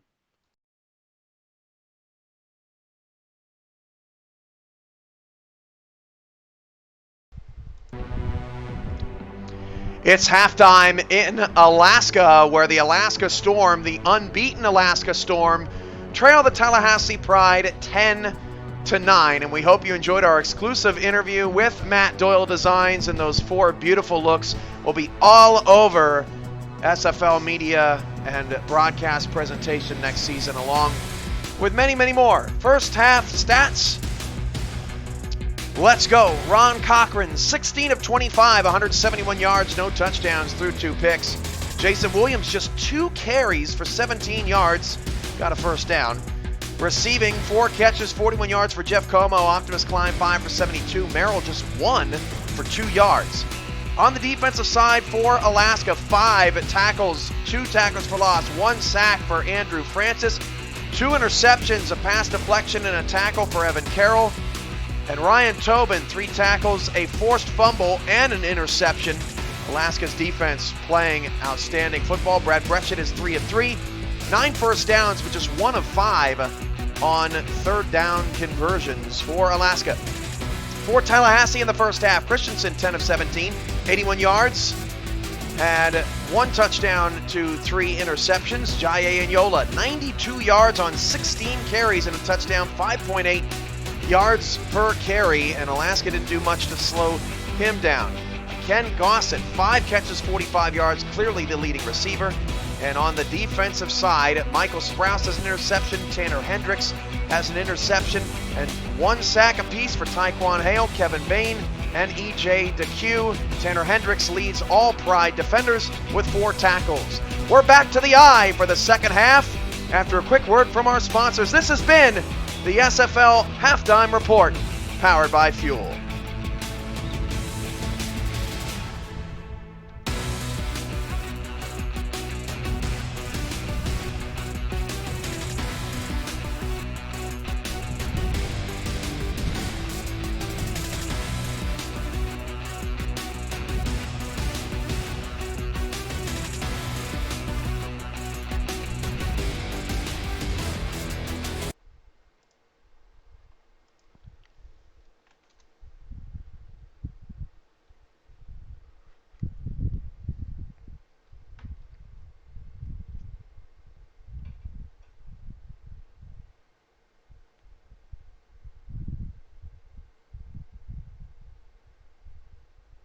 Here at MediaTek, our goal is to create a well-rounded media professional. MediaTek is a place where you can turn dreams into reality. Our comprehensive recording arts, digital film, animation, mobile apps, and web development courses are focused on being very hands-on. We are a career-focused school. Our instructors are not only great teachers, they are also working professionals with real-world experience. MediaTek, come see what your future holds.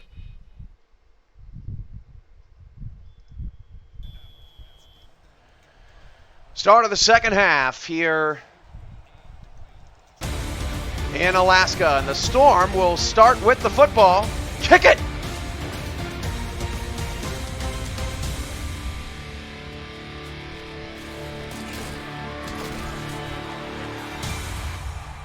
All right, Damon, what's your key to the second half for either team? Take your pick. Let's go with Tallahassee. All right. Tallahassee is winning the third down percentage cam with 67% on third down. Alaska only has 20%. Alaska is a team that dominates third down in this league, and for them to be losing by 47 points is a big, devastating blow right now. This is Cochran in trouble, and Ron Cochran is swallowed up in the backfield by E.J. DeQ. His second sack. What a start to the second half for Tallahassee. Yeah, well, if you're Alaska, that's the last thing you want. Quarterback on the field laying like that. And DeQ coming up and stepping up big, Cam.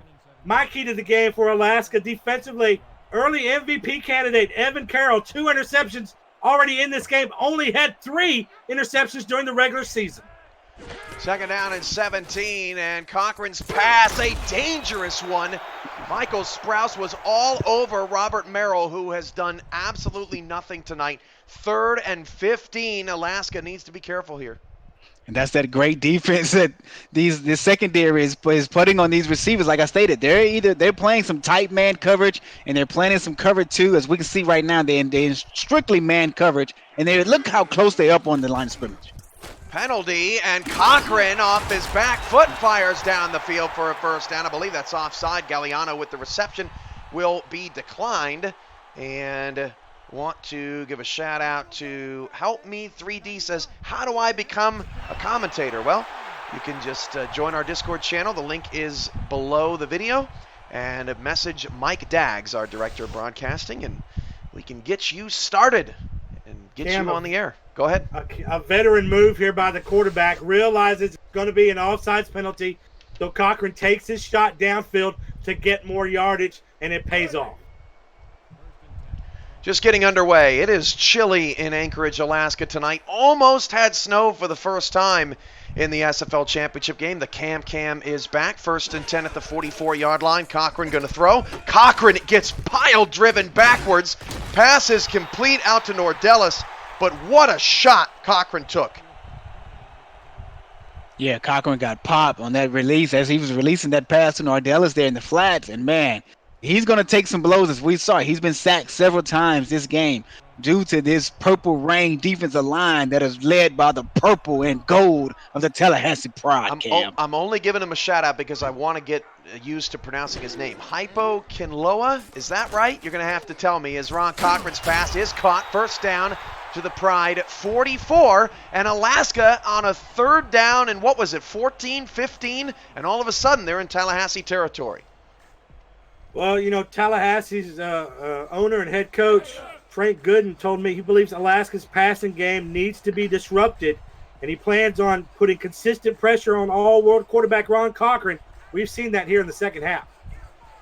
3 receivers. Cochran is out of the gun. Play fake Williams. Williams has not been involved much tonight, and that pass is knocked away. Absolutely perfect coverage on the near side by R.J. Manley, who now has a couple of pass deflections, and Ron Cochran just cannot seem to find anything open there in that out route area, Damon, as you well know coming in, and Tallahassee's been all over it. Tallahassee must have watched that game last week versus Houston and saw how Alaska just abused Houston with the out routes, and Tallahassee just strapped it and said, hey, we're going straight man-to-man versus these guys. We're going to play right up on top of them. Cochran deep ball, caught! Get on top of that. 1st and 10 to the 25-yard line for Jeff Como, and tisk on the shameless plug. But a great play there for Alaska. Well, that's the danger of playing man coverage. You're going to get one-on-one matchup outside here. Just a perfectly delivered ball. Cochran to his 6'6", 215-pound target in Como, who goes up and gets his he's had 85 catches and 1,000 yards on the season as their 3rd wide receiver on the depth chart. Now trips left for Alaska. 10-9 Tallahassee. Back to pass against the late blitz. Cochran, it's picked up. Pass caught, 1st down. Inside the 10. Rumbling down to the 9. Optimus Klein with catch number 6 on the night on 11 targets. Optimus Klein with the octopus suctions on his hands. Comes away with that catch there. Outstanding on the out route. They caught Tallahassee slipping there. They was playing off on the receiver on that play. 1st and goal at the 9-yard line. We love correcting mistakes around here, and that was beautifully done. 7:35 to go in the 3rd. Handoff, Williams getting away. Williams pushing ahead and down to the 1-yard line. Alex Bond, who's been very quiet tonight. Bond actually with 3 tackles and nothing else in on that play to hold him out from scoring. Alaska's 1st touchdown of the night. Well, for Alaska this season, it's been a trial by fire, Cam. They went undefeated. That's amazing as champ, and everybody has been gunning for him this season, and they've come to the call every time. Cochran going to throw on 2nd and goal from the 1. Cochran, great protection, out to Nordellis, and he ran out of room as he had to adjust back to the football. A loss of 1, and Alaska cannot miss out on this opportunity. They've got Tallahassee right where they want him. Stole the words right out of my mouth, Cam. A loss of 1 yard on that pass there. They should have ran the ball right up the gut to Williams, who got them down there. But unfortunately, Cochran got big-headed, wanted to get a passing touchdown, came up short. 23 of 33 in the gun. Going to hand it off to Williams. Williams not running straight, and Williams gets dropped for a loss of 1. Jamal Carroll on the tackle, and Tallahassee forces the 4th Alaska field goal of the night. Well, the trickery doesn't work there in the game plan. Looked like they were in shotgun wanting to pass the ball instead of doing maybe a more power formation where they can use their fullback's abilities to its absolute peak, make them push the ball down the middle of that line. Instead, try a little trickery, and it doesn't work. This is a 20-yard field goal attempt. 6:20 to go in the third quarter. Brad Breccia trying to go 4 for 4 on the night. That's easy pickings for him. Field goal is good, and it's now 12-10 despite everything. Alaska back in front, and they start the second half with a 4-minute and 46-second drive. Well, what are you watching if you're a first-time viewer, which nearly 5,000 of you are? This is the first controllerless esport in the world. You can be a player, coach, general manager, team owner, broadcaster, statistician, writer, scout, anything that your little heart desires. Get out of that chat room and onto the field. Become a legend today, as this is going to be another flag on a return. That's the second penalty on a kickoff return for Tallahassee tonight. Cam, I want to touch really quickly on players coming into the league. One of the things that we don't mention on that slide is the fact that there's player progression, and that these players are on the field, have slowly progressed and built their players as the season has gone on, really specifying them and making them their own unique players on the field. So every single move that is made on this field, every catch, every interception, that's all been scripted in the sense that these players have been customized all season for them to have success in this game. Royce Walston says Cameron's mom and grandma are patiently waiting for a shout-out. Well, of course. Shout-out to my wonderful mother and grandmother watching tonight, apparently. Glad they're able to join us. Pickup of 9 yards for Jaye Inyola. He's over Hundy, and they get it out to the 20. Give credit to, was that Andrew on the tackle there? Andrew Francis? Oh, looks like Hernan. No. Yes, you're right. I'm not sure if you guys noticed, but every tackle that has came towards Jaye has been high tackles. And you got to give credit to the defense of linebackers of Alaska for tackling Jaye that way, because if you go low, this guy's legs are so big, he's going to break your arm. And Jaye broke somebody there, broke a spirit, as he picks up a first down at the 24-yard line. We got to embarrass him. Mars Charles, get out of here. Bye-bye. Oh, as the girls say, boy, bye. First and 10 at the 24-yard line, 5:15 to go in the third. Handoff to Inyola. Boy, he's stuffed. Big Sexy in the backfield, making a tremendous play. And that's the first time he's really gobbled up Inyola all night. Big Sexy, do your dance. Get a little love. Do a little dance. Okay, I'll stop. Come on, Steven. Yeah, I'm just here to do analysis, so I have no clue what's going on in this booth right now, fellas. Second and 11 at the 24. 4:46 to go in the third. 12-10 Alaska. And Christensen just has to dump it off to Inyola. He's going to break a tackle. Man, he makes 3 yards look so easy. That easily could have been a 3-yard loss.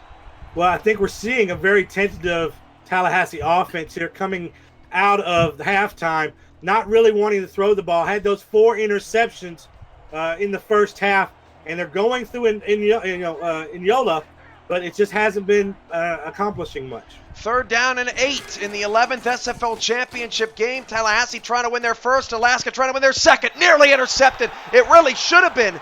Double covered was Wes Turner, and that's a head scratcher for me, Steven, to throw double coverage against to a guy that is not a top weapon on this team. I don't know what Christensen was thinking there. His worst throw of the night, I think. Well, we've seen some questionable decisions certainly from him tonight. Excuse me, Damon. But again, this is one of the reasons why they've kind of put a leash on him there. I think he's just pushed into that position, trying to make a play happen. Luckily, it falls incomplete. Monty RX in the chat room saying good stop, D. I haven't seen him much tonight. I figured he'd be sweating bullets out there as Como returns it out to the 39-yard line. Didn't see him as much last week versus Houston as well, but he only came out with victory. Bell wrong. 4:04 left to go in the third, alongside Damon Simeon and Stephen Mullinex. I am Cameron Irvine, and this is game hunt number 800 something on the SFL. Did I sound a little salty? Yeah. Well, no. Okay. You're good. I You're good. I thought I did. Go ahead. Go. Hand off to Williams, and Williams isn't going anywhere. Boy, Tallahassee's done a really good job of neutralizing him when he's gotten touches as Jeff Eaton makes the stop. Yeah, and I think the Pride are in a very dangerous situation here, Cam. You know, their offense there stalled. Alaska on their previous series was able to march down the field, not able to get in the end zone, but able to get points on the board. If the Storm's offense can get going a little bit, actually dive into the end zone and cash in, they can take a commanding lead. Hand off Williams. Williams shredded Alex Bond there for a moment, but got help from his safety teammate Tanner Hendricks to make the eventual stop. 3rd down and 3 at the 46-yard line as we come down near the end of the 3rd quarter on Williams' 7th rushing attempt tonight.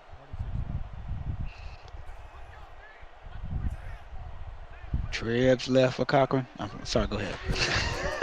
Here we go. Cochran gonna run, and Ron Cochran, the veteran, gets it out of the Tallahassee 44. That almost looked like a designed run. What a play for the most efficient quarterback in league history. That was an outstanding run by Cochran. I couldn't help myself, Cam. I've been wanting to do it all game.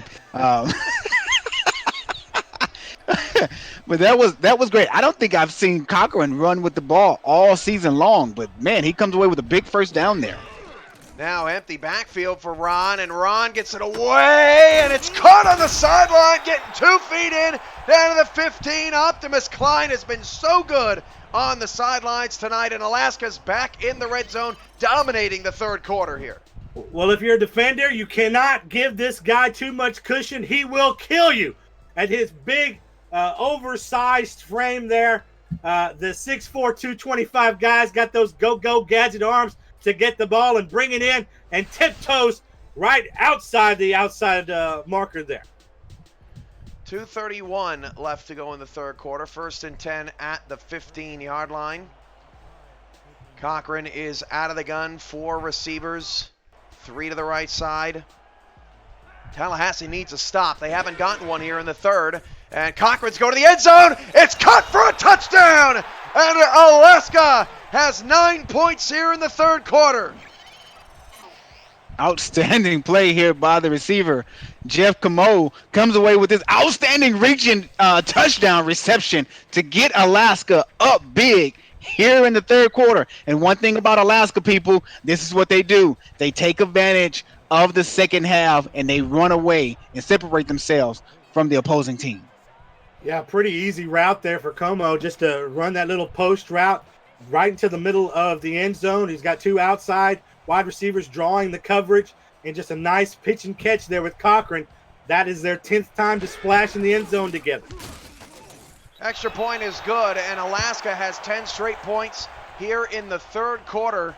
And if I'm Tallahassee, I'm slowing this game down. I'm handing it to Jaye and Yola, and I'm trying to keep this close as long as possible because they don't want to have what happened last season when Tony Willis had the pick 6 and things just started to fall apart for them.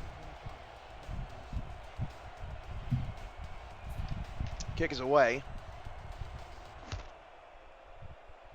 This is Sprouse on the return. Hasn't had much room from the 1. And got tackled from behind at the 23-yard line. Well, please, if you like what you see, follow us, like us, subscribe to us, Facebook, Twitter, YouTube, Instagram.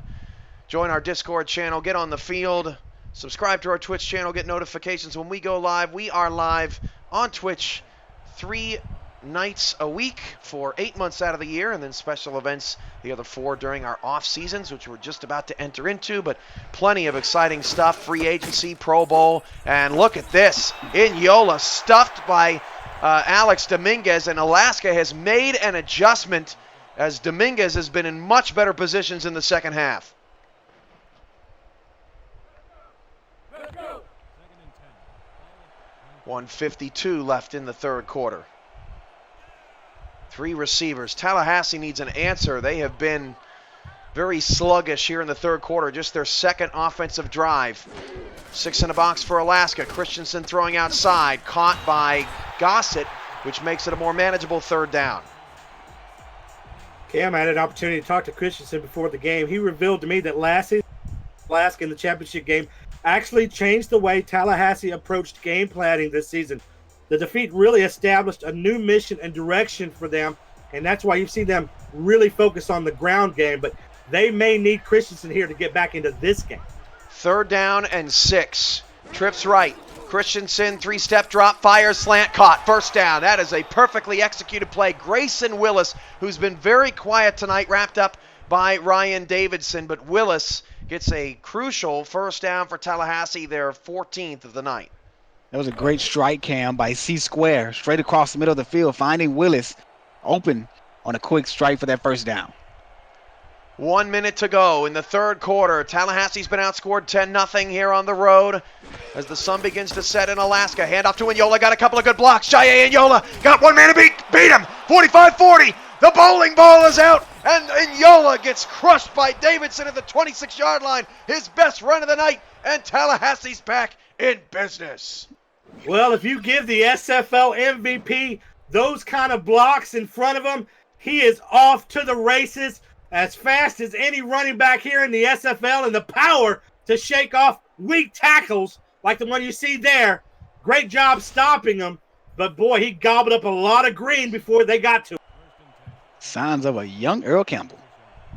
1st and 10 at the 26-yard line, 28 seconds to go in the 3rd. Tallahassee on the move, Inyola again, feed the man, picks up 6. Down to the 20 in the red zone. That may be the final play of the 3rd. 18 seconds left. Well, Cam, this is a good, healthy dose that we're seeing of Inyola here, and that's exactly what you mentioned. That's the recipe to get back into this game. Keep Alaska Storm's offense off the field. And that will be the final play of the 3rd quarter. 19-10. Tallahassee's got to get it moving. We're back after a word from our sponsors. This is the SFL's 11th championship game presented by APM Music and powered by Fuel.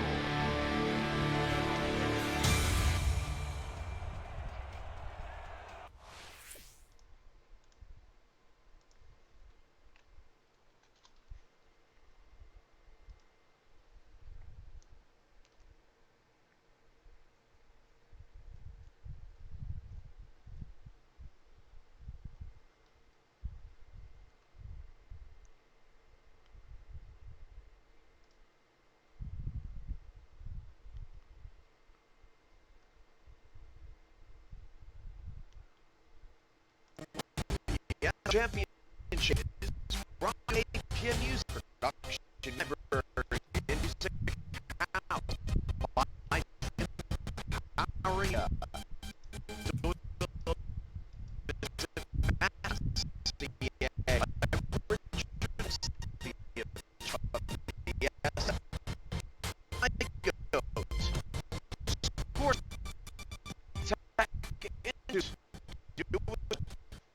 Love what you do.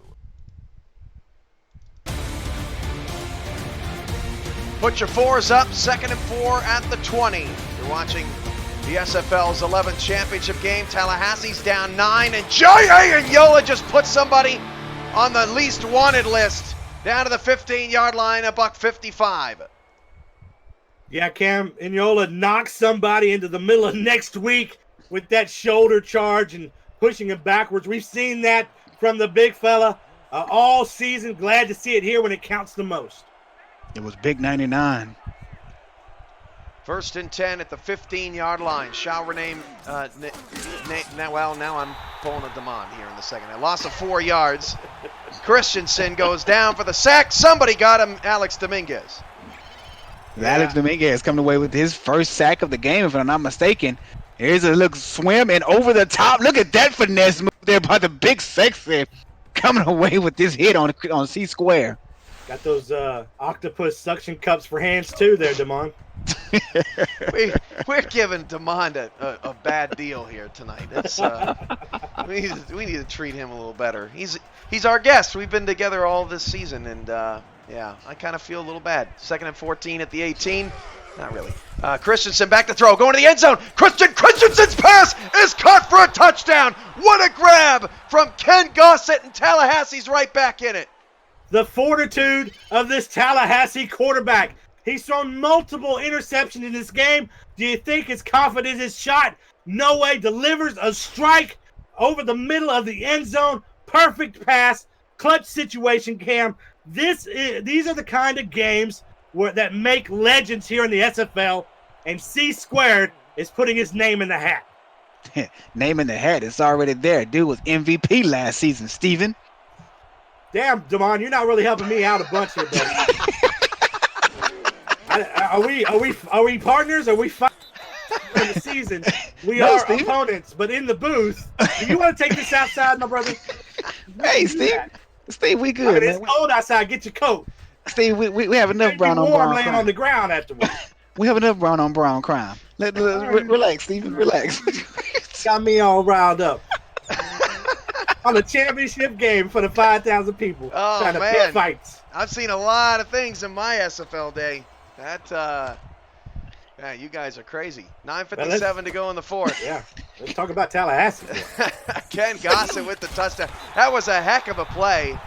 And I think we're all just a little jacked up right now because Tallahassee, unlike last season, they keep responding. Go ahead, Steven. Yeah, absolutely. I mean, you're totally right. I mean, we saw what kind of a downtrodden Tallahassee team coming out of halftime, and it's great on that last series to see life interjected back into the Pride. First down and 10 at the 31-yard line. Storm now up 2, but they've scored on both of their second-half possessions. Outside to Nordellis, and Nordellis takes a big crunch from Tanner Hendricks after a 7-yard pickup. There's the updated quarterback numbers, and we never do it enough, but want to give some big shout-outs to Scott LaRue and Nathan Blake on stats tonight. They've done an unbelievable job keeping track of everything. Offensive, defensive tackles, you name it. Andrew Francis leads actually Tanner Hendricks leads all tacklers with 9, and then Francis has 7. Williams bouncing off 2 defenders, 3 defenders, beast mode for Williams, clip it, and it's a first down for Alaska. Williams comes out and say, disrespectful. I got you disrespectful right here, son. Let me show you what I'm made of. All man of steel. Let me show you what's inside of my chest. Yeah, bodies ricocheting off him like BBs off a battleship. This is why you pay the fullback all that money, to make plays like this. Power plays that establish big and get those tough yards that you need here in the championship game. A young man said, I got a symbol and it's an S on my chest. Stole that from Lil Wayne. Go ahead. Down to 9-10 to go in the fourth. I don't think you have to. I don't think that's trademarked. As Cochran pump fakes, caught first down to the 24-yard line. Ron Cochran is heating up. 27-37. That's Galliano again. Well, Cochran proving once again that he is in complete command of this offense. There is no rush. There is no hurry to his game. They have been in this situation before, and he is as cool as the other side of the pillow. Just continues to deliver crisp passes to open windows that his, Coach Max Paul continues to find ways to get these receivers open. Boy, Tallahassee needs a field goal stop and bat, especially after their offense just got a touchdown for them. Would not be a good message to that young group as Cochran 3-step drop, fires a slant. Oh, right through Como's hands. Boy, you never see that as Norwood was applying some pressure. Como is at 75% catching on the day. That's 6 of 8. There, and he just let that one just slip right through his hands. Maybe he took his eyes off the ball and looked upfield to see if he can try to stretch and for the first down, or probably more for the end zone. By the way, Optimus Klein leads all receivers, 117 yards, 7 catches, and 5 of those catches have gone for first downs. Back to pass, Cochran on second down and 10, pocket collapsing. That was a dangerous ball that's caught by Robert Merrill for a 3-yard gain, and Merrill still does not have a catch for more than, well, actually does have one for more than 5 yards. Yeah, it looked like the pocket just collapsed on Cochran. He got his arm hit somewhere and delivered that duck, quack, quack, but still able to get it caught there for a 3-yard gain. 4,780 viewers holding strong in a nail-biter here in the 11th championship game. 7:58 to go in the fourth quarter. Third down and 7. Cochran going empty. Cochran back to pass, throwing a slant into coverage. Pass is knocked around. It's caught. He caught it. First and goal at the 8. What a play by Julian. You gotta be kidding me. Julian comes away with that great reception. If it had bobbled off of maybe 30-something people, even some in the crowd came away with that touch on that pass. Oh, my, look at great concentration. Two Tallahassee defenders just sitting there, Cam and Steve, as if they did not want the ball at all. Stole it off the lap of a defender. Oh, man, Tallahassee may rue the day that they didn't pick that pass off. That was a moment with 7:25 to go in the fourth. Cochran trying to take full advantage. Pass is caught down to the 1 yard line. Optimus Klein again. 8 for $123. Well, you can't fault the coverage. Nothing but pride all around Klein. It's just that chemistry between these two. Cameron, how many times have we seen it? Cochran to Klein is just money in big situations. They build that through the season, through the offseason. These two have an uncanny connection. Second and goal at the 1. 3 receivers. Cochran going to throw. Cochran is sacked. Loss of 6 yards on the play. Taekwon Hale gets in the backfield. And again, on second and goal from the 1, Alaska decides to throw for it. Hale may want to watch himself on this one. Great sack here, though, but he might not want to get a taunting penalty that would put his team in jeopardized situation where that it gives Alaska right back to the goal line or half the distance to go, and that would be bad for the defense. Third and goal with a 7. Tallahassee needs to keep this a 1-score game. Cochran steps up the pocket, fires short, pass caught. Did he get in? No! Stopped at the goal line. What a play by Alex Bond and company. Now, come on, makes a mistake here, juking back inside instead of diving for the end zone. It's a difference between 6 points and a field goal attempt. Wow. And they're going to settle for a field goal here. This is the 5th Brad Breccia field goal and the 3rd 22 yards or less. I think that's the most field goals that we've had in the SFL championship, Cam. It might be. It might be. Under 6 to go. That's now 6 of them on the night. And Breccia makes it official. That kick is good. 22-17. And if this is your first time watching, you are watching the first controllerless esport in the world.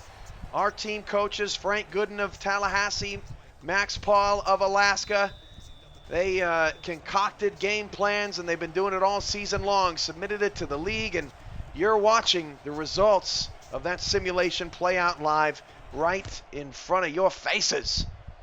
And we're about to melt them off in the final 5 minutes and 50 seconds as Sprouse returns it up to the 22-yard line. What a ball game this has been, in Tallahassee going after their first championship. They have an opportunity in the last 5:46 to get it.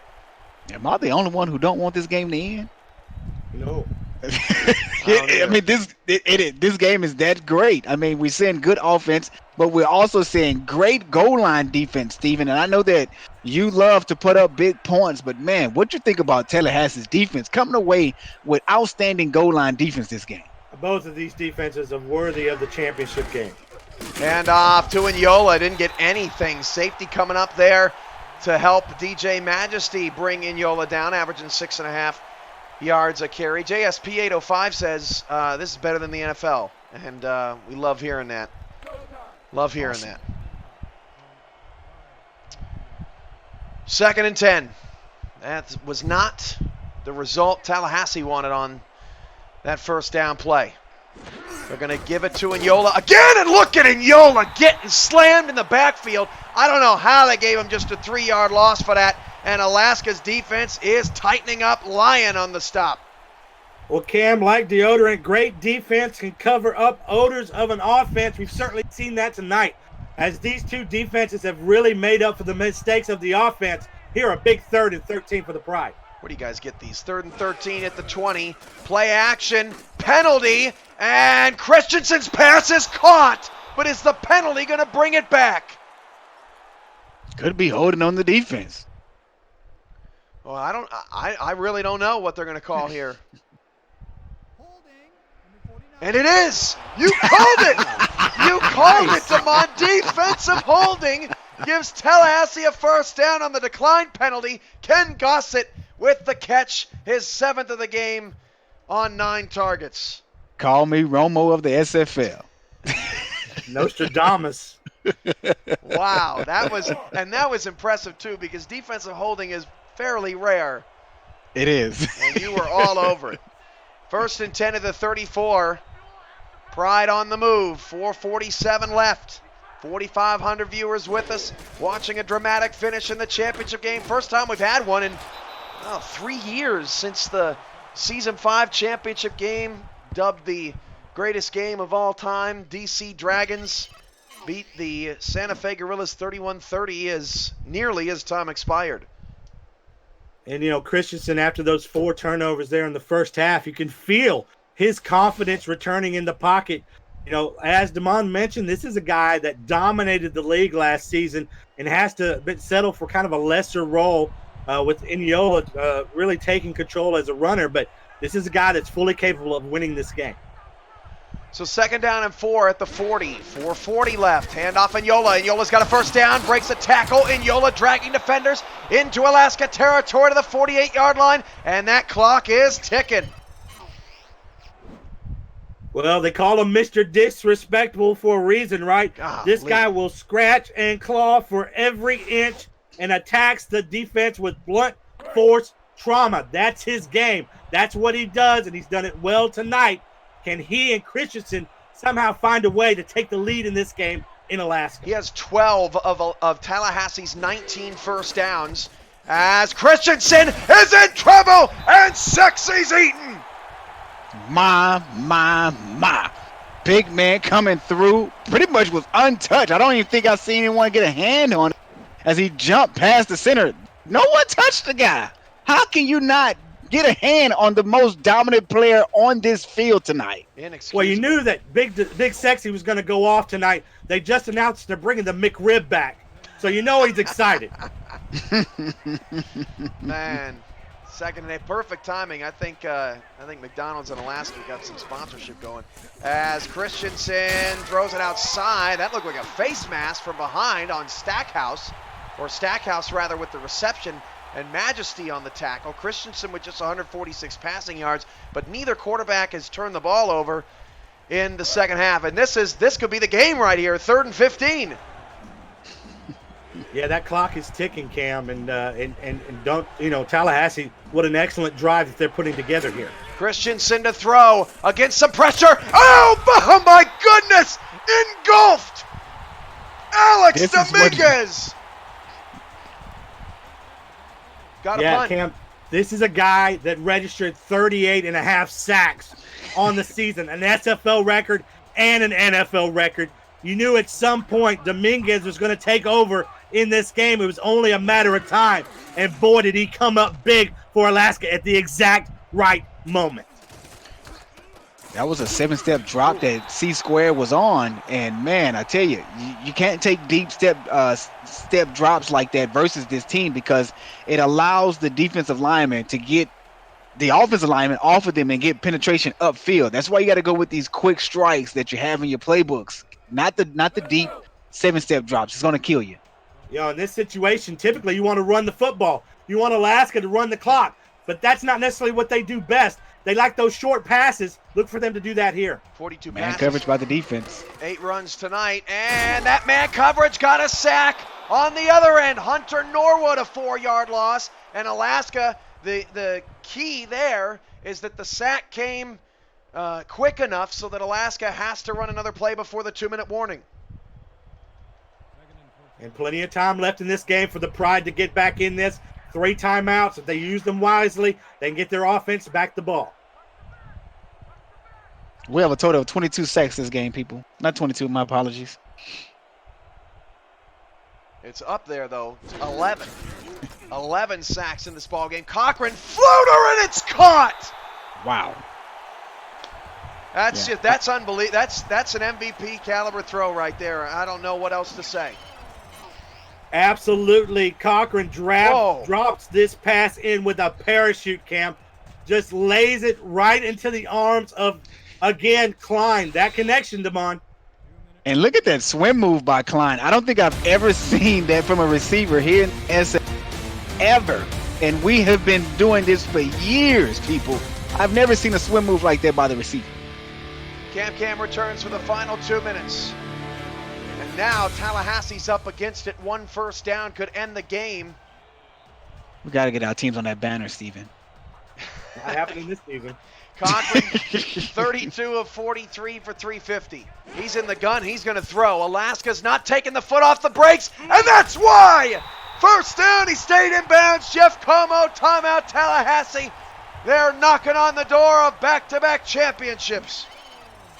We'll say hello to a superstar in the making right here. Jeff Como, if he hits free agency, he's going to be the hottest name in the SFL. This guy is a #1 wide receiver in this league, playing third on the depth chart. This guy is a star in establishing himself here in this game. Hey, you guys remember the 2005 NCAA championship game, right? Texas and USC? Texas and USC. The voters gave the Heisman Trophy to Reggie Bush. Vince Young got upset, came away, and won that game. Here's Ron Cochran. He's upset he didn't win MVP, and he's coming to steal this game away from Tallahassee, people. That's a great point. And Alex Dominguez, too, was neck and neck with Ignola as well. And Alaska trying to make a statement. They're trying to become just the second team in SFL history to finish a season undefeated, and the first in the run-pass ratio era. 2 teams have reached the championship game with undefeated records in the run-pass ratio era, but both have lost. 2nd and 7. One more first down ends it, and that just ended it!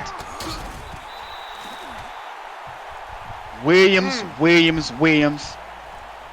What a truck. Wow. Of all the people, Cam, to end it, Jason Williams, the rookie, with the explosion into the defender, sending him backwards and sending the hopes of Tallahassee Nation just into the far distance, Cam, as it looks like Alaska's got this one in the bag. Back-to-back championships for the first time ever in our league history. Someone called the cops and, hey, officer, I got the license plate number. It was 34. It was a hit and run. Yeah, well, now it's a victory formation for Ron Cochran. And what a good feeling for the Alaska Storm.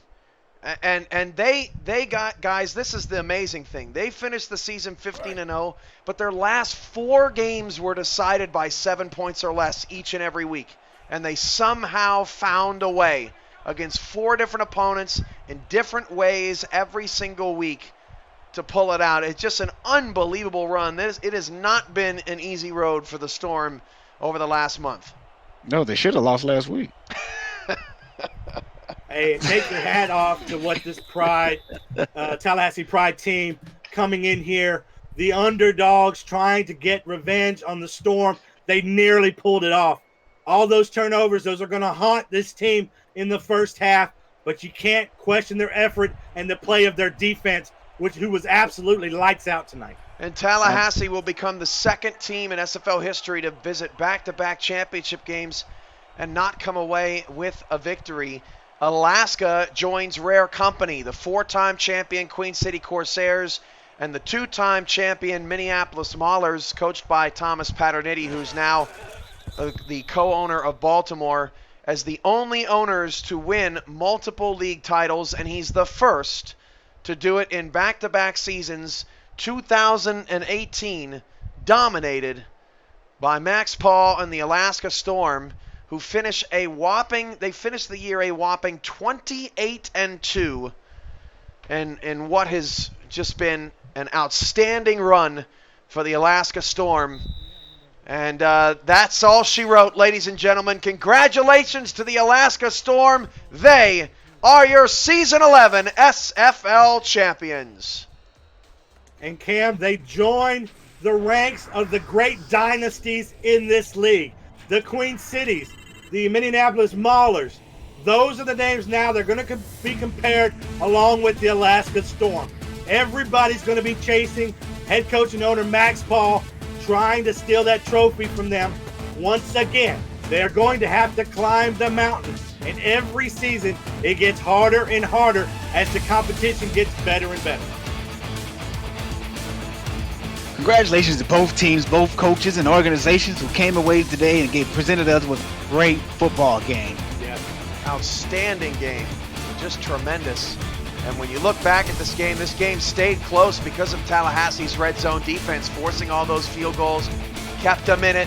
Jaye Ignola heavily involved, but at the end of the day, Christian Christensen just 149 yards, Grayson Willis just 2 catches for 23 yards. They just did not get the production out of their young offense. And Tallahassee's going to have to go back to the drawing board, but at least they can say that they put up a better fight this season than they did in season 10 when Alaska really took a hold of that game late in the second quarter.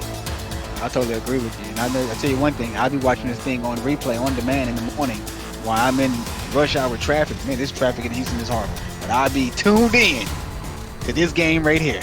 Yeah, certainly a game worthy of the championship, and I think it really showcases what our league does well.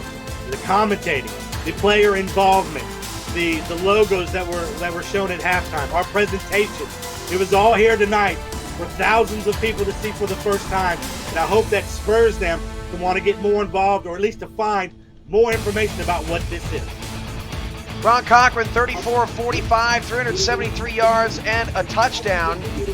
We're trying to potentially bring in, and I believe, yeah, that's the party we hear in the background. We have owner Max Paul on the line. Congratulations, Max Paul, on the victory. Hey Cam, how you doing? Got the squad watching the game. Got Levant on the side enjoying it with us. Wow, how many you got at the watch party tonight, Mighty? I got 8, no 7. We got 7 guys. Wow. I got Andrew Francis with me. I got Jeff Como with me. I got Ron, championship game MVP here with me. I got Big Sexy over here who's trying to snatch MVP from Ron. I got Jose Galliano, secret weapon, coming through whenever Jeff's tired with the clutch catches on 3rd down. And we got Levant Irvine, free agent Levant Irvine, looking for a home. For anybody looking, ask him. So Max, Tallahassee, what a game, first of all. I mean, Tallahassee gave you everything you had. Jaya Yola, I think, was as advertised, would you say? Yes, he was. He brought a load every time he had got the ball. As I told to anybody that would listen coming into this game, that it would take a team effort to stop Jaye from being a menace. We're able to kind of contain him. Yeah, he had a big run, but we didn't allow that run to turn into a touchdown immediately. So I'm happy with the job our defense did. Shout out to my non-contract strong safety, Ramel Hernandez, come through the big time 9 tackles tonight. He chipped in big in being able to contain Jaye. And Mighty, to be the first owner to win back-to-back championships. I don't think people realize just how hard you work, and people think that they work hard, but I mean, you're outworking everybody around here. How long did you prepare for Tallahassee over the last week?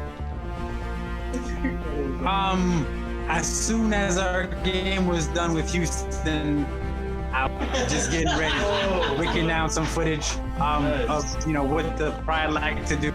We try to take away their bread and butter plays a little bit, force them into some more comfortable zones. So all week long, heck, even Saturday, I had an event I had to attend to, and the minute I got home, I fired up the Xbox, got a cram, got to get the playbook in to make sure that we're ready.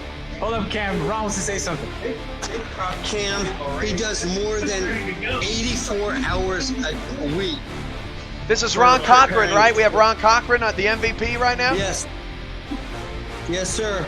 How's it going, Ron? Okay, continue, please. He does 84 hours of service for his team every week. You just say 84? Yes, sir. Did you mean to say octopus like Damon? Because that's an outrageous number. He does not sleep. He does not sleep. That was AJ. Yo. Yes, he does. Seriously. He's at work working on the playbook, gets home, and he does it at home. He's never sleeping. Well, it's resulted in back-to-back titles. Ron, a tremendous game, and it sounds like you guys are having a great time out there. Yes, we are. Not to be mean, but we're going for 3. Well, the three-peat is now in play. You're absolutely right. Well, I can tell you, it's about to get a whole lot harder as the SFL is getting stronger from top to bottom, and we're going to see what Season 12 has in store. You guys have any questions for the apparent watch party going on down there in Alaska? You got any questions? Yeah, I do. Actually, I have a question for Max. Max Hall, you there? Yes, I am, Steven.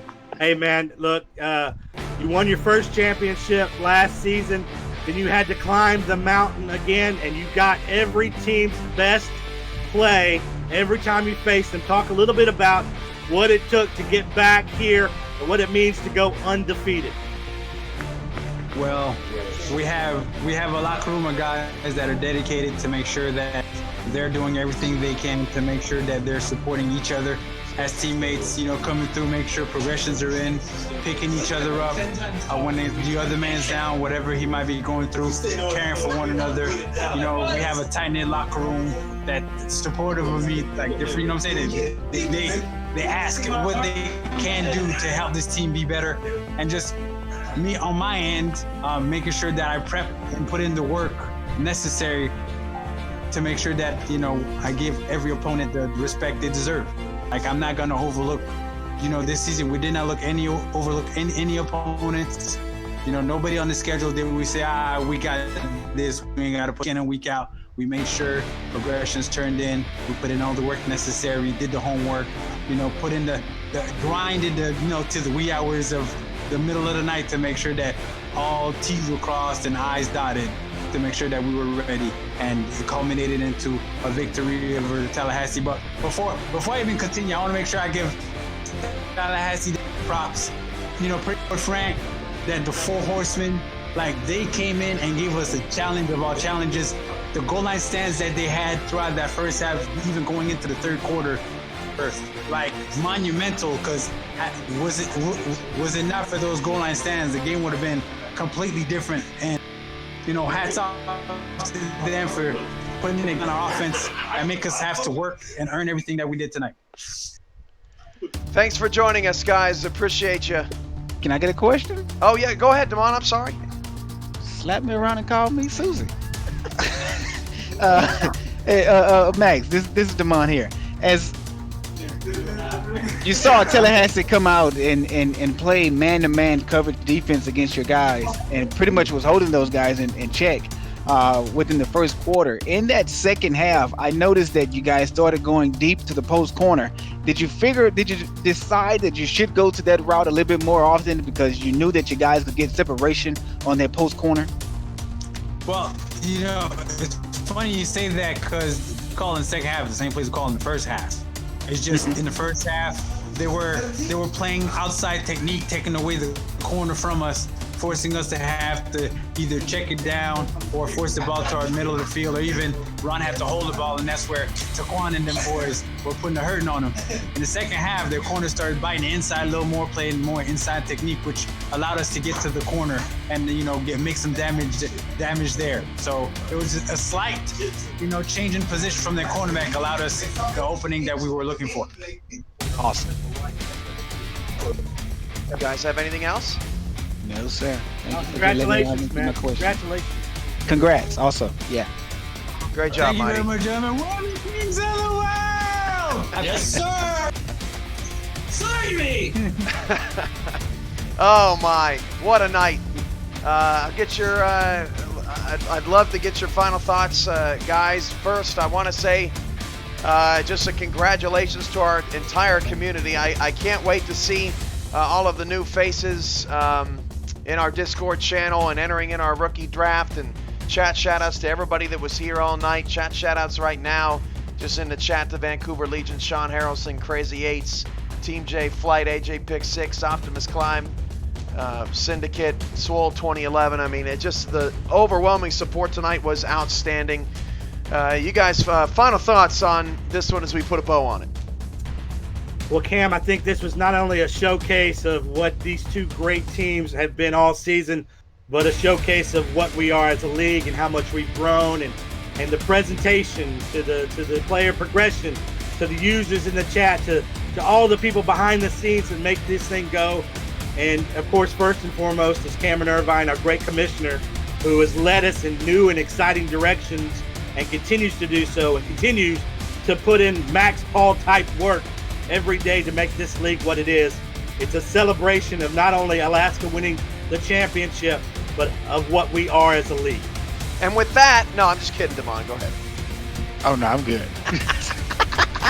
Really? Yeah, I'm good. I'm good. But no, okay, since you insist. No, man, I mean, this was an outstanding season, not only just for me and my team and my staff and players as well, but this season here, man, went above. I mean, we saw teams that was down below last season come up and make great strides during the beginning of the season. We saw new franchises come in and make the playoffs.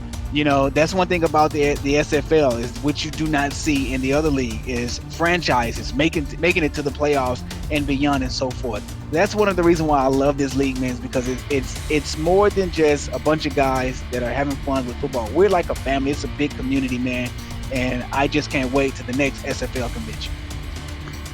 And what a beautiful way to end it. I can't either, and I can't wait for season 12. I can't wait for the rookie draft. Like, man, this is going to be so exciting as somebody tries to take down this crazy Alaska Storm squad. Well, it was a big night for the SFL, and we have a lot of people that work so hard, so tirelessly all season long. Mike Daggs, the director of broadcasting, Andy Hamilton, director of social media, Liam Crowder, the website administrator for SimulationFL.net, Matthew Slynn, who is the director of digital content for the website, Scott LaRue heads the stats team, and of course, our fantastic president, Jermaine Smith, and our director of player personnel, Andrew Rastelli, our new assistant director of player personnel, Ryan Krapinski. So many people involved in the organization, and for the first time tonight, we want to do this more, but we honor you at the end of our show. Everybody that contributed to tonight's game, just this one game, tonight's game,